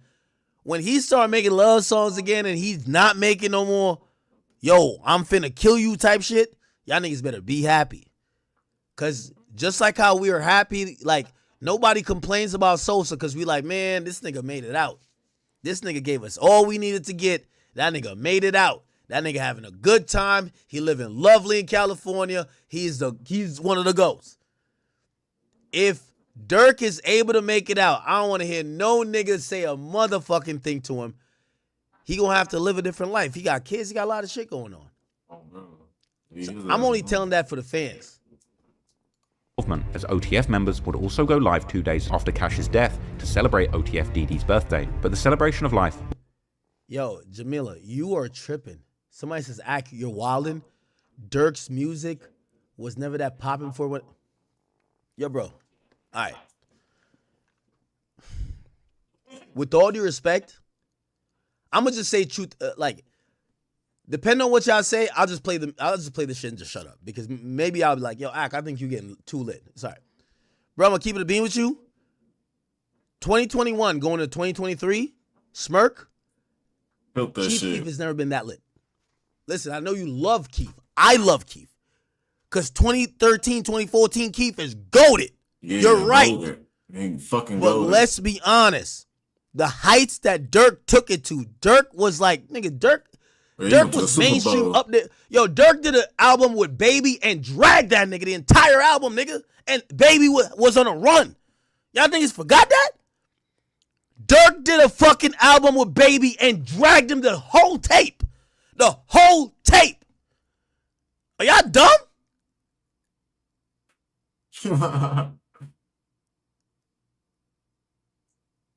Nigga, Durk was keeping it gangster with the type of music he was making and still make, bro, the mere fact he could even make All My Life, my nigga. That's what I'm saying. He was balancing everything, bro. I'm telling you, the nigga had the infinity. We love Sosa, but like that's because we drill heads. Like, nigga, I'm a drill head, so it's like, nigga, I ain't gonna lie to you. Put it like this. All right, I'm gonna give you one. All right. Let's say, I don't know. Yeah, give me like a but Dirty, he definitely mainstream got that shit, joint by Smirk. All right, I'm going mad extreme with this. Okay, even a joint he got with Drake, my nigga. What's the joint called? What's this shit called with Drake? Sometimes we laugh when we cry, baby. Bro, I would take Chief Keef Macaroni Time over that, nigga. Like, that's the song that was dropped on World Star. So, you know, when it comes to some real drill shit, I'm going to pick the real drill shit. But we can't ignore that Keef, after... Okay, so you have, I think Hate Being Sober is probably the most the most commercial he ever went. You had 50 Cent, Wiz Khalifa on that. Sober, Love Sosa was dope. No, never mind. It was Don't Like Kanye West. That's the most mainstream he went. Oh yeah.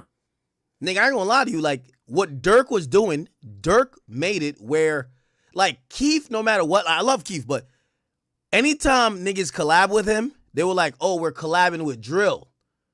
Nigga, Lil Baby collab with Durk, not because he was a drill rapper. He collabed with Durk because he was Durk. He was on fire. That's the thing. Like, even right now, I ain't gonna lie. Even though, like, he's just not that hot compared to, like, with all due respect to my man Herbo. It's one, like, Keith was getting them collabs on niggas like, oh, drill is a trend. Let's go collab with the hottest drill nigga. Nobody was looking at Durk as a drill rapper when he got on a song with Drake. Nobody was. Nobody was looking at him as a drill rapper when he did an album or collab with Baby. You were just looking at that nigga as, yo, yeah, he's a street nigga, but like he's on fire. Oh. So anyway, my whole point is that he made it bigger commercially than Chief Keef. Not saying that he had a song that was bigger than Love Sosa or Don't Like. I'm saying him as an artist and how he was perceived by the industry, he got bigger than where I think Keith got. Anyway, all right, I don't want to make this a Keith versus what's the name thing. Anyway. I think he right though. I ain't gonna lie. Okay. However, all right, last part of this catch thing. Was an Instagram video posted by an O-Block member T Money, which would really make fans think that Buck Munna might have been the one who killed Cash, as he had been seen in the video allegedly showing a close-up photo of a body that looks like Cash's. However, it wasn't only O-Block who were hinting at their involvement, as OTF members would also go live 2 days after Cash's death to celebrate OTF DD's birthday. But the celebration of life would seemingly soon turn into a celebration of death, as someone would reference lyrics from Durk's song What Happened to Virgil by then asking, what happened to your mans? While OTF Varney would then reference lyrics from Durk and Pooh Shiesty's Back in Blood song, saying how all of that woofing on the internet had got someone's friend killed, before someone else would repeatedly yell headshot, this also being the chorus of Durk's Computer Murderers song, where Durk would seemingly warn Cash about taking photos in front of the Von mural. I took go fishing with my brother. They like, damn, what happened to Virgil? I'm like, damn, what happened to your mans? All that woofing on the net, it got your mans hit. Headshot. But us fruit equal a lot. Make a triller to that. Headshot. Moments later in the same live, the group can be heard rapping King Von's lyrics from the Back Again song, where Durk had also seemingly dissed Cash, before Varney immediately shouts Long Live V-Roy and recites Durk's lyrics from his Aha song, saying how people can believe whatever they want, but Lil Durk got your folks hit. Oh, folks now, long live V-Roy. Hey, boy, you talking. You can believe whatever you want. I got your folks hit. Aha. Later in the same month, Lil Durk would release the deluxe version of his 7220 album, which would include the song Risky. In the song, Durk raps how someone would be an easy kill because they chase girls, and that standing over someone while killing them is his favorite pose, with these lyrics seemingly describing the exact way that Cash died, before also rapping how someone wouldn't die about their friend, but they'll die about a girl, which could be seen as a reference to how Cash seemingly didn't get back to Duck, but he ended up dying because he was with a girl that night, with some fans seeing this song to be Lil Durk self-snitching about getting Cash killed. Durk's song was then followed in July by the group song To The Top by O-Block members Munna Ike, Durkee, Buck Munna, and G Nook, where Buck Munna would provide a full verse of apparent hints towards Cash's murder, starting by saying how they're going to spin and spin again until they cash out, before saying that if their victim tries to run, they'll chase him down, and now he's on the news, and ending by saying how they caught someone loafing with his boo, before saying again how they're going to put him on the news. In June, rumors would circulate that Lamron members might have been responsible after an IG story was uploaded by members claiming to be smoking Cash. Yeah, my boy. Now we coming. Yeah. Smoking cash. Yeah. Ooh! Yeah. Later in July, Durk would go live with Booney Mo, Dee and other OTF members, during which they would count huge stacks of cash, while a clearly intoxicated Lil Durk and other members would gleefully begin to repeat the line, "They know that we did it," which is from Booney Mo's at the time unreleased song, We Did It, that was later put on the incredibly incriminating album Loyal Bros 2. They know that we did it. They know that we did it. They know that we did it. They know that we did it. Drop song, man. We got a lot of raw shit on the too, y'all. A few minutes later, Durk begins to rap his verse from the also at the time unreleased song Threats to Everybody, where he raps that if you play with him, you're going to end up by that tree, which many have seen to be a direct reference to Cash, whose body was indeed found laying on the grass next to that tree. For some reason, the other members would find these lyrics incredibly funny, but it was Booney Mo who would really crack them up once again, repeating the line, "They know that we did it." You ain't have your gun for them, you better have your gun for me. Better have your gun for Booney. Better have your gun for C. You don't believe me, you gonna see. You gonna end up by that tree. Know that we did it. The connection to Cash wasn't lost on the fans, who would comment on the YouTube video about this live, how OTF were clearly trolling Cash. Meanwhile, Buck Munna would also go live, seemingly sometime in July, where he would rap lyrics that were clearly about FBG Cash, like saying that now that he's dead, he can't take another pic, a clear reference to Cash's picture in front of the Von mural, as well as saying how their ops are mad that an old man is in a body bag, and how the switches made him crash, and that he doesn't smoke Tuka anymore, he smokes Cash. He dead and gone, that's what he get, man. He can't take another pick. He got hit, he took word around it was a neck. Off of that block where they don't play, I don't play, I take his face. And I ain't missed cause I know they. Alright, man, anyway. Pissed on it. You trying to run, you know you couldn't run. Cash's former manager. What the fuck? Niggas just start telling? I spoke Cash. I just was a neck. Off of that block where they don't play, I don't play, I take his face. And I ain't missed cause I know they pissed, I know they mad that man up in the bag. The switches came and made them crack. I spoke Cash. I just lied. Weak. That's all that G. Buck Munna would further raise eyebrows after a vlog circulated, seeming to show him laughing and reenacting what Cash did when he tried to run away after getting shot. I ain't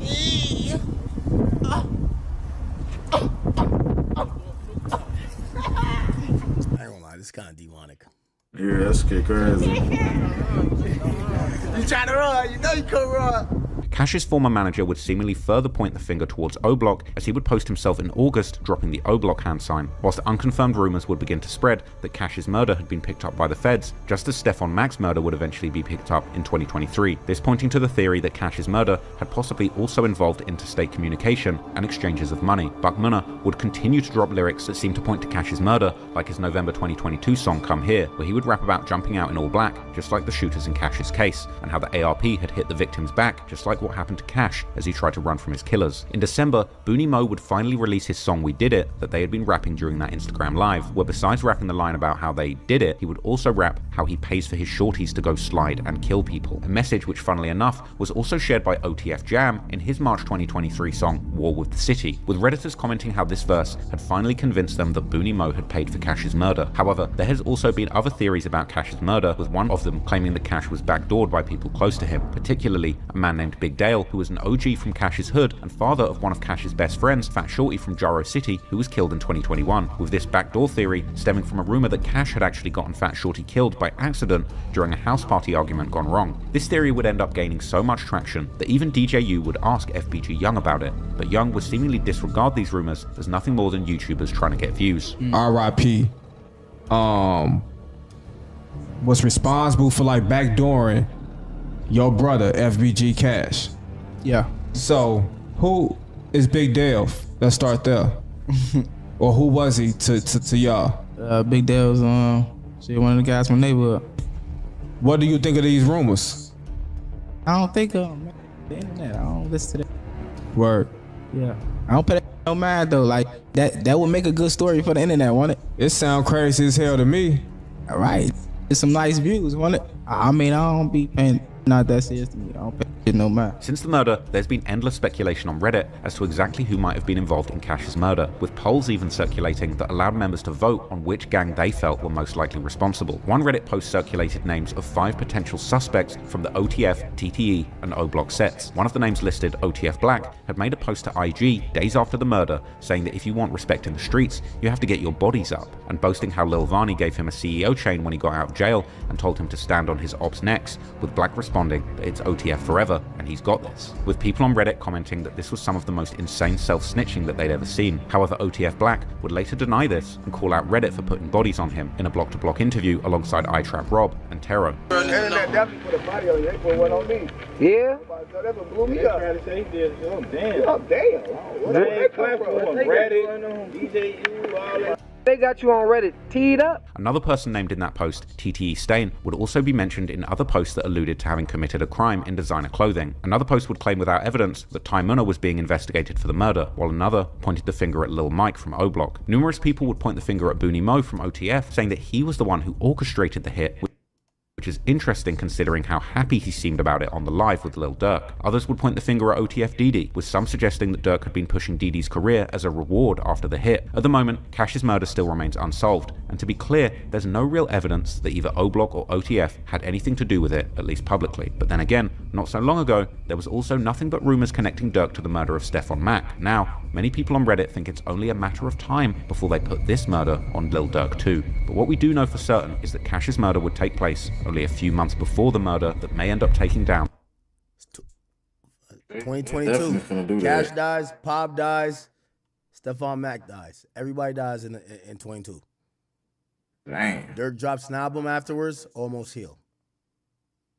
Remember I said that. Just say it to yourself one more time. Pop dies. Cash dies. Stephon Max dies. And Durk say he almost healed after that shit. I got the this is the transcript for today. Chat, I ain't gonna lie, we're into 10 hours. So I mean, I could read a little bit, but shit. Shit. By the way, today is all Brian Steele. Or actually, not all Brian Steele. There's the government too. But then Brian Steele's down here probably. Let's see.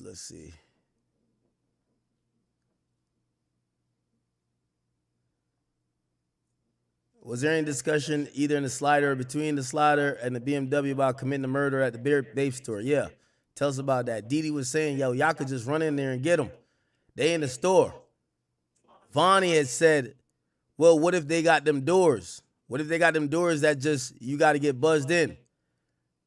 And shit, a motherfucker don't want to run in there and get locked in there. So people had said something about holding the door. Maybe somebody could hold the door. Yeah, it was a discussion. So what was that conversation over? It was over the phone with the slider. So while they're following the Cadillac, they're seeing the Cadillac pull up to a store, and the niggas in the BMW, Vonnie and Didi, they're like, yo, how remember them niggas already have masks, gloves, and they have 3 guns. Yo, just go kill them in the Babe store. Yo, they probably got that doors, they could close it on us. And so, well, somebody hold the door. So, man, it might be like some jewelry store shit. Yeah. They said, after that, what happened? So, yeah, we followed him to a gas station, like literally. So, I'm not from here, so I can't really tell you routes. I just remember the Babe store, and I remember following their ass to a gas station. I don't know what routes, I just remember the gas station. So, you aren't familiar with the area? Nah, I wasn't. So, you don't know you were in Beverly Hills? Or Jason from the Beverly Center? Nigga, I don't even know what the Beverly Center was until my attorney told me. Damn. Feel me? All right, once the black truck pulled into the gas station, tell me what you remember. If I'm being honest, once again, I can't tell you word for word how the discussion went, but we came to a decision that we was just going to do it at the gas station, gang. Like, this was a chance. Just do it, nigga. I don't remember, like, how, but we just did. That was the decision. We pulled up in the gas station. I remember we pulled in and we had rolled past one of them, and we was like, yo, the taller one that was with him, like, yo. And we rolled past him, we was like, we're close to him, and we was like, he was like mugging a car. But I don't know if he can see us in the car. They said, so one of the people who been inside the truck got out the truck at the gas station? Yeah. And you're saying they were staring at the white Infinity? Yeah. That y'all were in, right? Yeah, we pulled past them. You was driving past and the person appeared to be staring at the slider? Yeah. Do you remember what he looked like? You said tall. Any other description? Man, it was a tall, dark-skinned dude, just tall. Dark-skinned dude. I can't give you the full description. In any event, at some point, it was decided y'all were going to do it right then, right? Yeah. And when it was decided, let me ask you this. When was that decided, and where was the BMW? Not too far from us. It was in traffic somewhere. Were you in communication with the BMW? Yeah. Did the folks in the Slaughter and the BMW make that group decision? Yeah. You've been following them from like 9 a.m. It's late in the afternoon. You agree with that? Damn. Yo, I ain't gonna lie to you, bro. Like, who was in that for a SUV? long time. How would a nigga follow you from 9 a.m. and kill you at 5 a.m., 5 p.m.? Damn. How a nigga follow you for 8 hours? So, yeah, we was following them for a minute. Fuck Why a did minute. y'all make the decision to do it there at that point? Like I said, I couldn't tell you word for word. It's been a minute. I couldn't tell you word for word, but we just came to the decision, man. This is the place. This is the time. Let's do it. Okay, so from that point, sound like you were in the gas station at some point. Do you remember where you guys drove? Do I remember where we drove? Yeah, like, did you have to go around the block to come to the gas station? How'd that work? Yeah, we had to come back around. I don't really know what direction. It was just like, man, we took a left, we took a right, but yeah, like we had to circle around, come back through an alley. So I'm gonna show you a video. They play a video for the nigga. They said, before you jump out of the car, did you discuss whether y'all was gonna walk up close to them or whether you're gonna shoot from a distance? Any discussion? He said, man, I mean, I'm used to walking up on people. I told you. Yo, chat, everything I told you, nigga, you're seeing it. This is a transcript, nigga. I never seen this. I just got a transcript 5 minutes ago. I'm gonna read it tomorrow because I'm finna get off. I ain't gonna lie to you. But look, he said, nigga, I'm used to walking up on people. So I told you, Jam is with rookies. Nigga, Jam is used to walking up on people and murdering them, bro. Jam not with the, let's shoot from like over here, they over there, they across the street. Getting this shit done. So the cop, the AUSA is like, no. Yeah, this is AUSA still, I think. It's like, man, I'm used to walking up on people, so I thought that's what's gonna happen, but no, there was no discussion. But that's what I thought. I just ain't think he was gonna start shooting as fast as he did. He said the CVL shorty started shooting as fast as he did? Yeah. So you ain't discussed who was gonna shoot first or how close? Nah. Said, so you just jumped out and just kind of went with the group? Yeah. So just to be clear, the man in the middle with the red appeared to have red shoes. That's you. Yeah, that's me. The man to your left and the right in channel 20. Who's that? That's Flocka. Play that shit. Do you recognize the vehicle that's coming our way? Ain't close enough. Yeah. He said, so we pulling out, Boogie driving fast as hell. We turned the corner like a regular street and told Boogie like, yo, slow down, bro, drive regular. You feel me? Calm it down. Like, because speeding is giving more attention.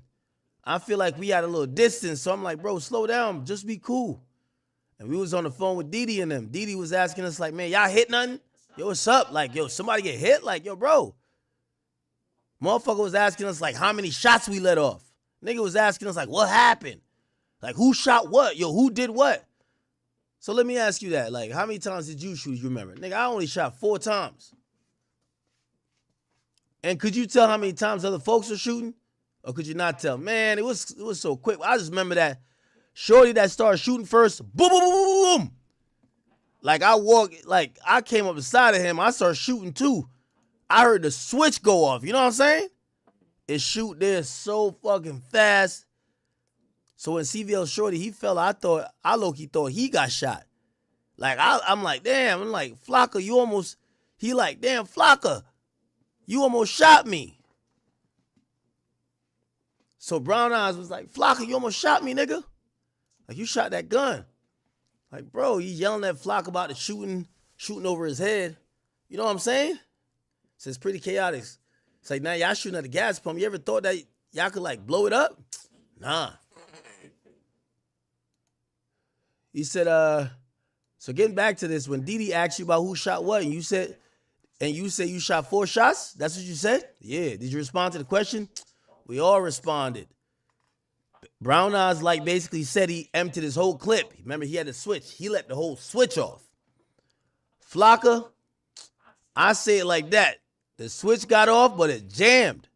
And we like, that switch got off him, but I pulled a clip out the gun. I look, I'm like, damn. I'm like, how many times? Like, I said 8, but I ain't shoot 8 times. So like, he was gassing it to Didi. Yo, I shot 8 times. He said he only shot like 4. Could you hear what was going on inside the BMW? Did it sound like the phone was on speaker? Could you hear Cuz? Could you hear Vonnie? Cuz. Wait, could I hear Cuz talking? Yeah. If I understand correctly, y'all in the slaughter, y'all get a call from Didi asking who shot what. Is that right? He said, right. So, okay, what could you hear in the BMW, which is Didi and Cuz? So, yeah, he was in there. He stayed in that car. He ain't go nowhere. He was with Cuz. Could you hear Cuz on the phone, though, as Didi's asking who shot who? Now, remember, this is a question to set some shit up, chat. They're saying this because they know what Cuz Vonnie about to testify to. They said, could you hear Vonnie in the background? Why they keep asking that? They asked this 2 times now. It's like, this nigga's stupid, though. Jam don't get what they asking. He said, I ain't gonna lie, I don't remember hearing Cuz. I couldn't tell you. I probably did, though. But I can't say yes or no. I just remember Didi asking these questions. All right, okay. Says, all right, well, let me see. He said, after you told him slow down, what happened next? He said, we drove up a little bit. We made another turn. I don't know how many blocks we drove before we made a turn, but we made like a right turn. We parked, nigga. It's like a side block. We parked. So when you mean a side block, what you mean? Like a residential area? Yeah, nigga. So we parked. We all jumped out the car. Like CVL shorty, like he jumped out the car, unzipping his hoodie. He just throwing shit. I'm like, bro, no, calm down, nigga. Calm down. Grab your gun, nigga. Like the fuck? Because he was trying to toss his gun. I'm like, no, bro, grab that shit. Chill, nigga. Like, what you doing? So you know what I'm saying? So I took my shit. I ain't even taken my hoodie off yet. I grabbed my gun. It was a garbage can right there. I told him, bring his gun. I lift my bag up and I put his gun under the bag and closed the garbage can. So you know what he said? I lift my bag up. I put his gun under the bag, closed the garbage can. And we brought the car straight like it was a building, but if the building had like whatever. So we went under there. I ain't gonna lie. They got this shit like a movie, chat. I ain't gonna lie. There's a lot of reading to be done. I'm tired, though. I did 10 hours, y'all. It's a long ass script. Chat, tomorrow, if you want to see all these transcripts for the whole week, remember tomorrow's the last day of the week. I'm gonna have them up on the academy.blog. The academy.blog. I'm gonna have all this shit up on it. Don't even worry. Chat, I'm gonna say the voice. Tomorrow Jam's still on the shit, but we got a lot of reading to do. So when I get on tomorrow, I got mad reading for y'all until we get updates. Remember, I'm with everybody who say Vonnie gonna be the real star. This ain't the real star. All he telling y'all how ruthless he is, how ruthless other niggas is, how the BDs just tell you to kill niggas. Yeah, cool. Vonnie gonna be the star witness. He gonna be the one that, I was on the phone hearing this. I was telling Smirk this. Because right now, Jam did not prove that Durk sent the hit. Actually, he gave some evidence that helped Smirk. Now, I heard that shit from Duty Low. Now, yeah, he'll say something about Durk, but Durk told us this. He ain't never say no money. Vonnie's gonna break this down. Because when Vonnie's snitching tomorrow, remember they said that 2 of the shooters kept being on Vonnie's like bumper, like, yo, bro, like, I thought we was getting paid for this shit, like, gang, like, yo, what's up with Smirk? To the point Vonnie had to call Smirk on some, yo, Smirk, bro, could you tell him, like, and Smirk was like, yo, y'all boys good, man. Like, yo, I got y'all. So they was on Vonnie's bumper about not getting paid. Tomorrow, we gonna get past Jam. Jam's job is not to say this is a conspiracy. Jam's job is to say, I didn't know what I was doing. I didn't know what I was signing up for. It's not my plan. I really got no motive. I ain't got no hatred against the nigga. So I was really a hiree. I'm an employee. So whatever Brian Steele is saying, your parents don't like you, you a ruthless guy, cool.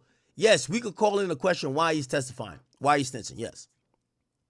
The star witness gonna be Vonnie putting it together, nigga. That's Jason Kidd, nigga. That's Steve Nash, nigga. Jason Kidd. He gonna put it together. That's Chris Paul, nigga. He gonna put his whole shit together. You know what he gonna do? He gonna really put it together to be like, yo, bro, when I'm on a private jet with this nigga Smirk, we started talking about like, bro, all right, how much money you want to put towards this? Remember, Vonnie could also testify towards him being able to use the OTF credit cards and being able to pick up money for Durk. Bro, you don't see how they setting it up? Vonnie is They said Vonnie picks is the money man for blood. So Vonnie is like, don't listen to Jam. Everybody keeps saying, oh yeah, Jam don't got all the details. Jam was a fucking crash out. That's why he feel hurt. He an older nigga. He thought Durk fucked with him more. Durk set him on a crash out mission. He in his feelings.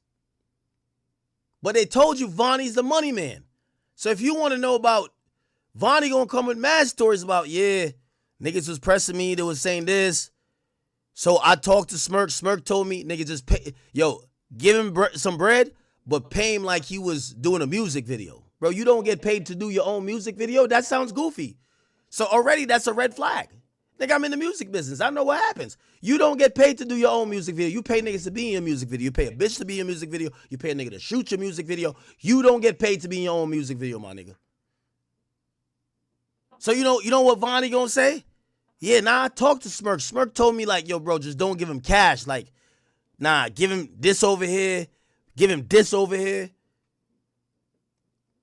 Remember, Durk is kind of working through the nigga that Jam think is a goofy. Jam thinks Vonnie's a goofy, and Durk gives Vonnie the job title of, when we pull up to these cities, you put a gun in niggas' hands. Now, I don't think that Durk ever thought Vonnie was like that, but I think Durk identified with Vonnie. Durk not no goofy. I don't think that. But Durk identified with Vonnie because both of them had this insatiable thirst to get back.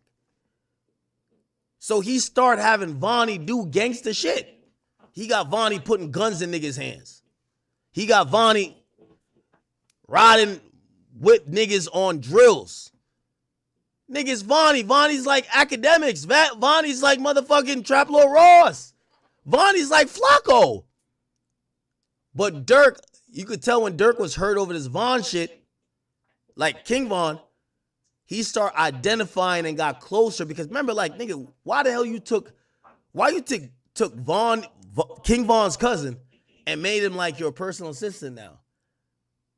You ain't take Muwap and make him your personal shooter. Like, Muwap showed up to some shit, but that was not your, like, you know what I mean? But I think Durk identified with this nigga because they both were really hurting. You could tell Durk was fucked up over Von. Fucked up. He's seen this nigga that's also fucked up. So yeah, the nigga not a gangster, but they both could identify with both feeling the same pain. So he started thinking, I bet, as long as we gonna eventually get back for our nigga, I could trust you with some gangster shit. How you trusting Vonnie with some gangster shit, man? It's like 21 Savage calling me up with some gangster shit and be like, yo, Ak, I'm gonna need you to hold his gun down. Nigga, you're getting deported back to the UK. Are you dumb? Bro, he ain't really his cousin. Like, come on, niggas know. Bro. Niggas know.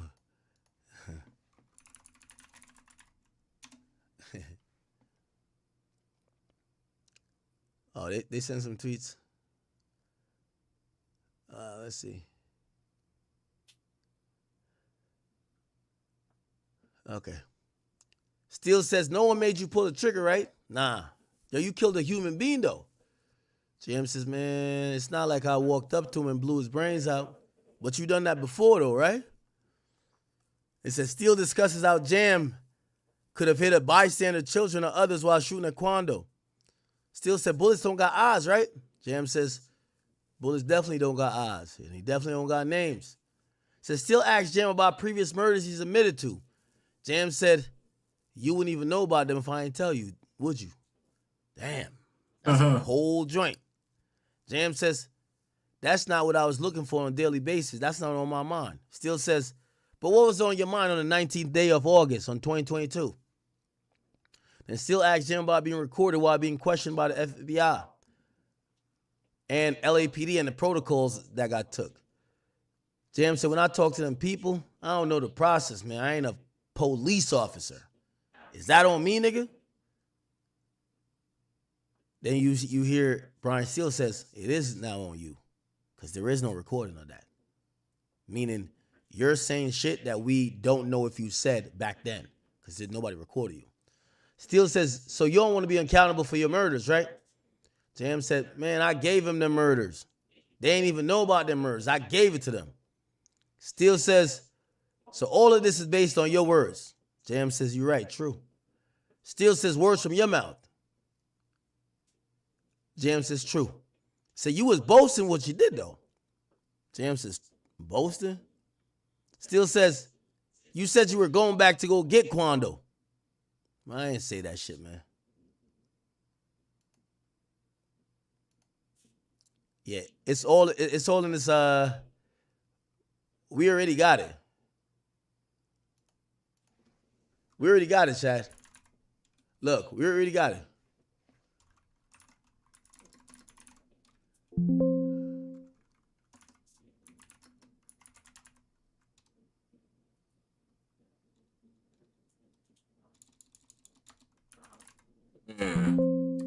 By the way, man, if y'all still here, man, make sure y'all hit that like and subscribe, man. That shit come a long way, bro. Yeah, we could probably like search what it is. So I see the police officer. Okay. You thought it was a police officer. It's a police, okay. Okay. All right, see? Right here, he tweeting. Chat, we got the whole thing, bro. That's what I'm saying. That's why I stream so late, because I get the thing around now. But chat, I can't sit here and read all this shit to y'all. I got to do it in the morning or something. We're moving on 11 hours. I know y'all understand. So this tweet right here, where it says I'm not a police officer, because they asking about being questioned by the FBI. He said, man, so the question was, let's see, is that okay? All right, here's the question. I want you to do me a favor. If you ever said that in the recording and any time I played for you, the honorable court permission, the prosecutors could play for you. If you ever mentioned anything about Booney Mo, Antonio Jones, and brought up Chris, you let us know, okay? So yeah, can I respond to that? Say, is that okay? Are you sure you can respond? Is that okay? Oh, so I gotta use it. You have Jamie says it's okay, but check this out. Man, you telling me if I ever brought that up in a recording, and they say, yeah? So you make it seem like when I talk to them people, I say, hey, come with a recording. Put a recording in my face. Man, I don't know what them people doing, man. I don't know their job, nigga. I don't know their process. I'm not no police officer. I don't know what they chain of commandment or investigation, how they supposed to do it. That's not something I know. All right, bet.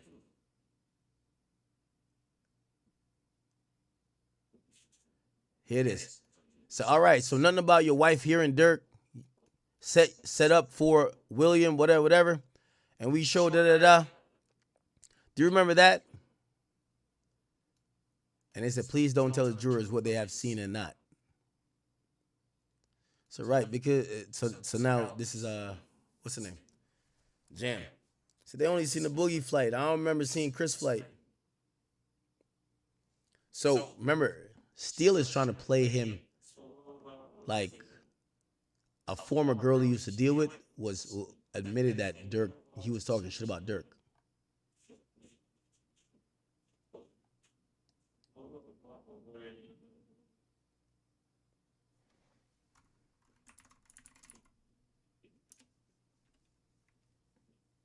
Oh, here we go. See? This is how we could see if, this is why I'm glad I'm getting the transcripts every day, chat. Everybody who's in court, nigga, like, of course we going to y'all opinion, but nigga, I got the facts here. Remember when, yeah, okay. So you had a relationship with her, sexual, right? Yeah. And you told her she worked full time. She's a legitimate person, right? She a good person? Yeah, she cool. So you told her that Durk is your bitch, right? Man, I don't play with that bitch word with my homies, man. We don't even, man, our generation, we don't play with that bitch word. I ain't never say Durk's my bitch. Now they switch the question. This is Brian Steele. All right, hold on. So you told her that Durk is a hoe. Jam said, man, why would I say that about blood? No, I ain't say that. Okay. Now this is Steele. I don't know why you would say anything about him. He said, come on, man, I ain't saying nothing about him. Did you ever tell the girl? So you got to realize this. Brian Steele got to have a deposition or something from that woman. The fuck? You know what I'm saying? They're preemptively asking him. So you ain't never tell her about Durk's success by the time you get out of custody, that he's boomed in success, right? Right. But you did explain to Miss Dangerfield that Durk's success is on your back because he used your name in songs. Man, stop all that shit. I ain't never tell no bitch that. Did you tell her? Man, listen, they got multiple songs. How could I make my name? How could they make their name off my name in 2 to 3 songs, they success? That's not of his biggest songs. Don't make sense. So they're trying to get in his head on some, you a pillow talking to bitch and you told him that the only reason why Durk lit is because you put work in, right? He's a question. I don't know. This is still.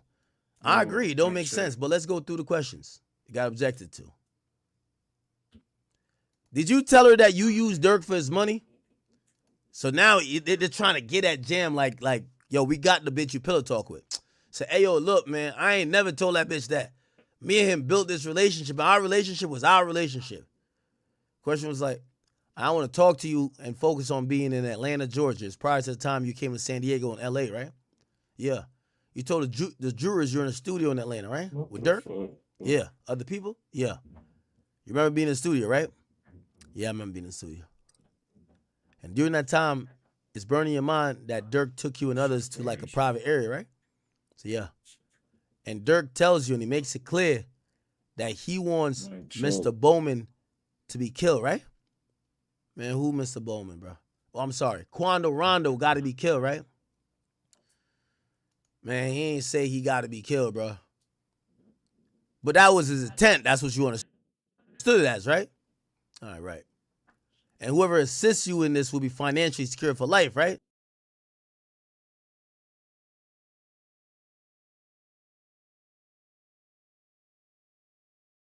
Yeah, that came up. And you were part of that communication, right? Right. And it was also discussed that this is because of Davon Bennett's death and murder, right? Yeah. Trolling and all that, too. And it was necessary to do, right? Because that's what you told the jury, right? Yeah. So besides your word, besides what you saying to the jury, you got any messages, recorded, chat that could prove that that actually happened, bro? That those were words said by Durk? You got any of that? Man, no, I don't. Why would I be in a studio recording him? Like that. Bro, hold on. Did you ever tell anybody that's not true? That in fact you spoke with Durk about the death of King Von, or there was any type of